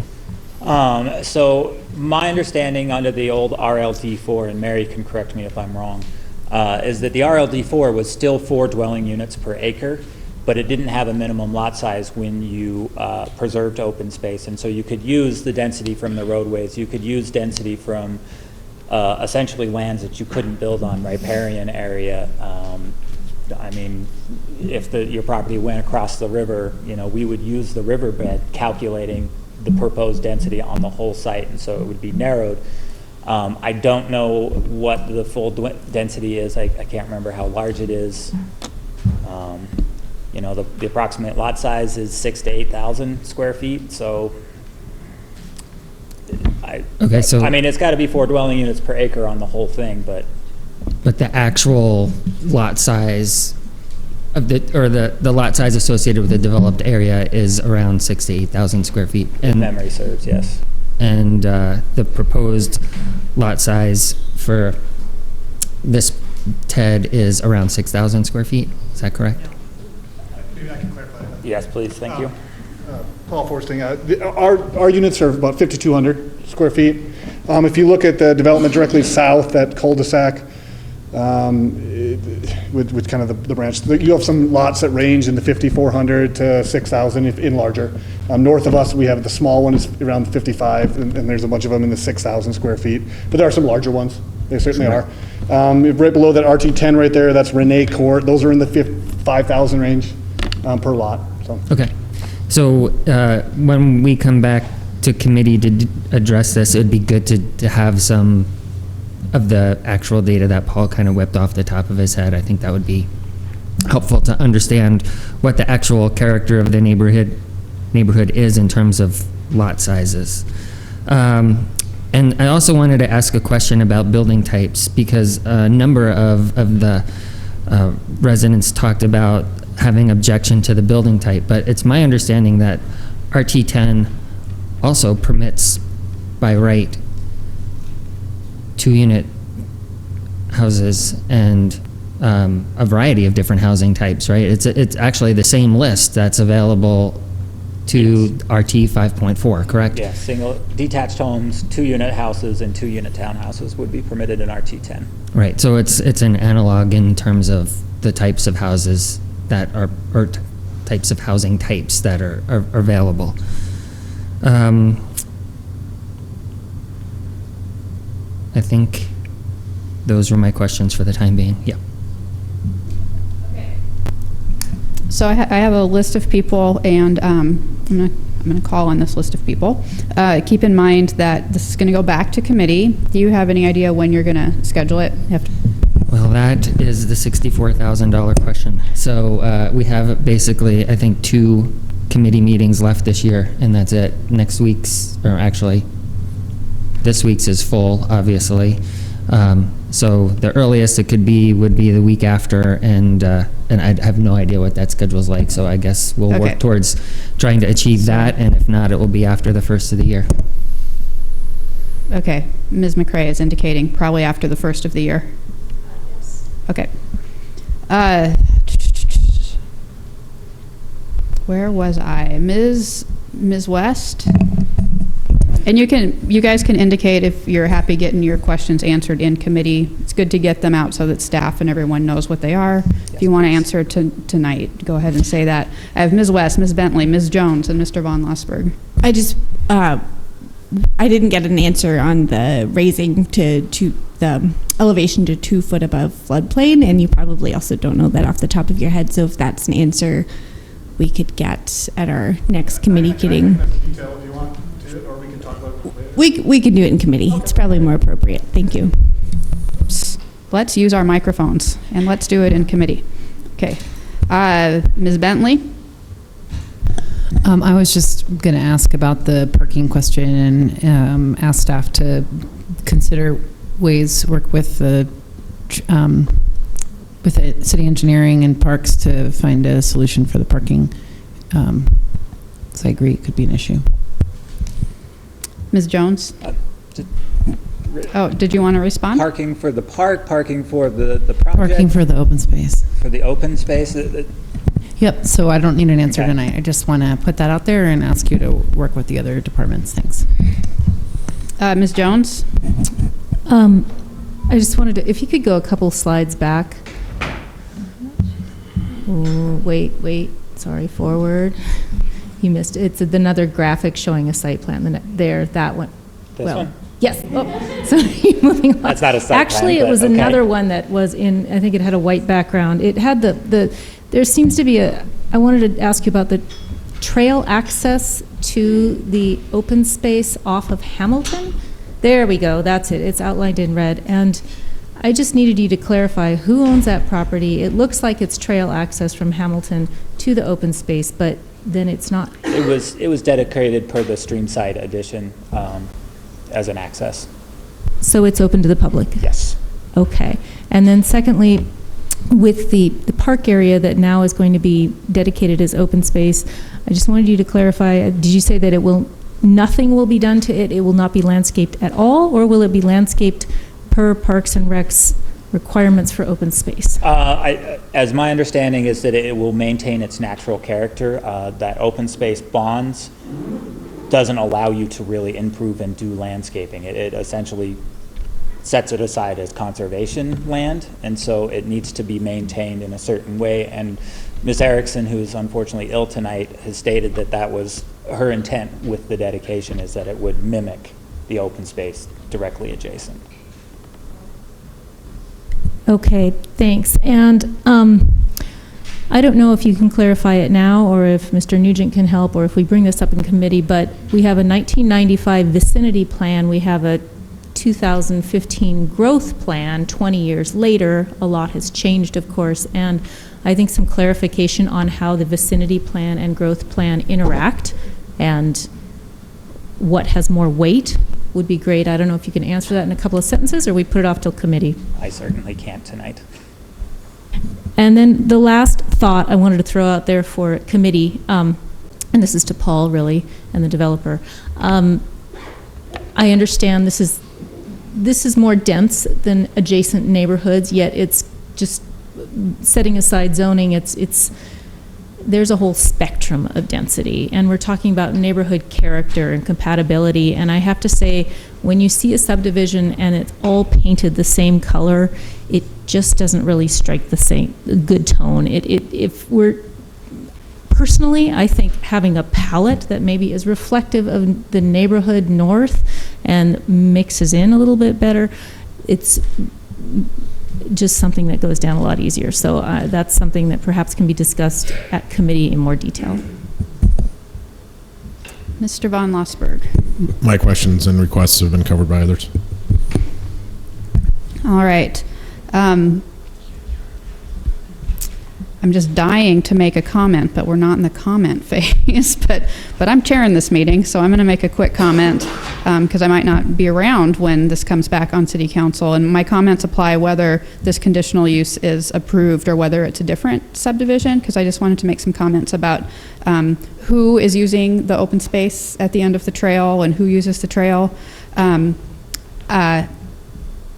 This is going to be, if and when it's annexed, it's in Ward 6, and this part of Ward 6 it really doesn't have a lot of parks and trails.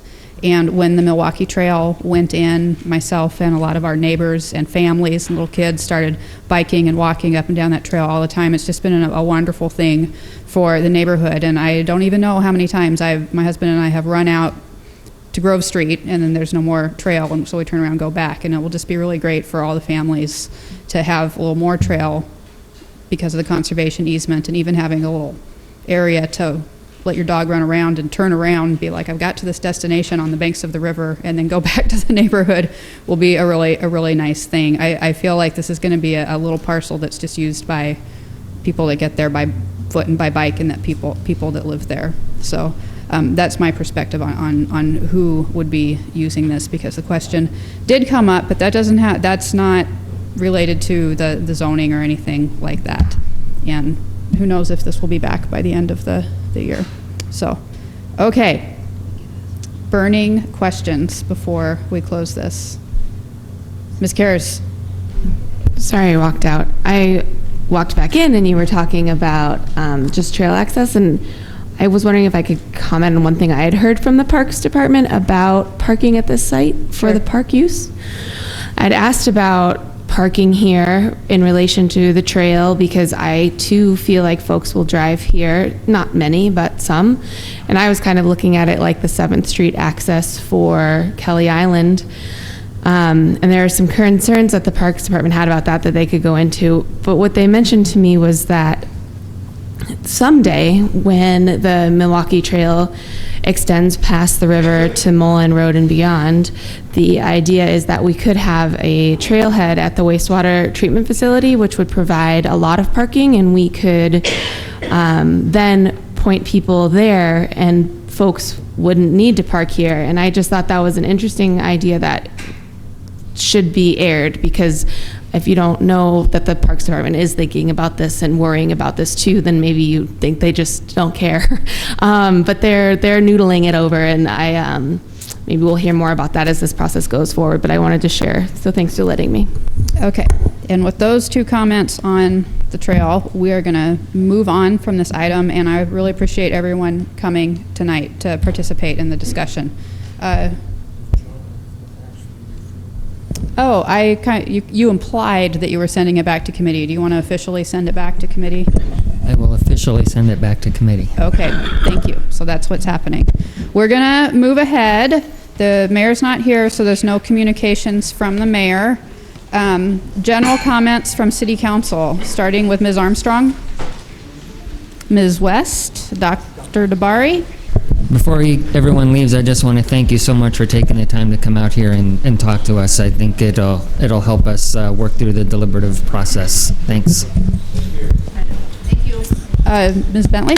I want to make sure that everybody knows about the Winter Fair happening at the Missoula County Fairgrounds on December 16th and 17th from 1 to 6. There'll be skating with Santa and free hot cocoa and vintage market and handmade goods and lots of fun stuff to do. So come down. It's free admission. Mr. Hess, Mr. Von Lossberg. feel that I had something to say, but it escapes me, so we'll keep going. Ms. Cares, Ms. Becerra, Ms. Hedall, Ms. Jones. I have something, but I think I'm going to actually hold off until next week because I want to give it, everybody's tired tonight, and it was a long meeting, but next week I will talk to the fact that Judge Pregerson from the Ninth Circuit passed away about a week ago and was one of the most influential judges underneath the Supreme Court in the Circuit Court. I knew him. He was amazing. He had a huge influence on huge bodies of law, and he Montana is in the Ninth Circuit. He loved Montana. He was born in East LA, and he was a Los Angeles native, and he spent a lot of time in Montana because he loved Montana so much. So I have a couple of great war stories, but I'm going to save them till next week so that we give Harry Pregerson a good send-off. Mr. Von Lossberg. Sorry, I wasn't prepared when he came around. I just wanted to urge everyone in the community, my colleagues, and anyone watching or in the audience to read the Accepting Sam article that was in the Bozeman Daily Chronicle that recounts a really tragic story about a member of the trans community, a member of the broader community who we lost. And it's worth everybody taking a read to understand the challenges that individual and the broader community face. So thanks. I remember now that I wanted to remind my colleagues that we have a short COW meeting, Committee of the Whole meeting on Wednesday, for people to give updates from the boards and commissions that you serve on. They can be informal, but I want people to be thinking about all the boards and commissions and report back so that those are fresh in people's mind after the new year when we redo the appointments to the boards and commissions. Okay, I think we're almost done. Under miscellaneous communications, petitions, reports, and announcements, we have the administratively approved agreement report. Any comments on that? Okay, we are adjourned. Thanks, everyone.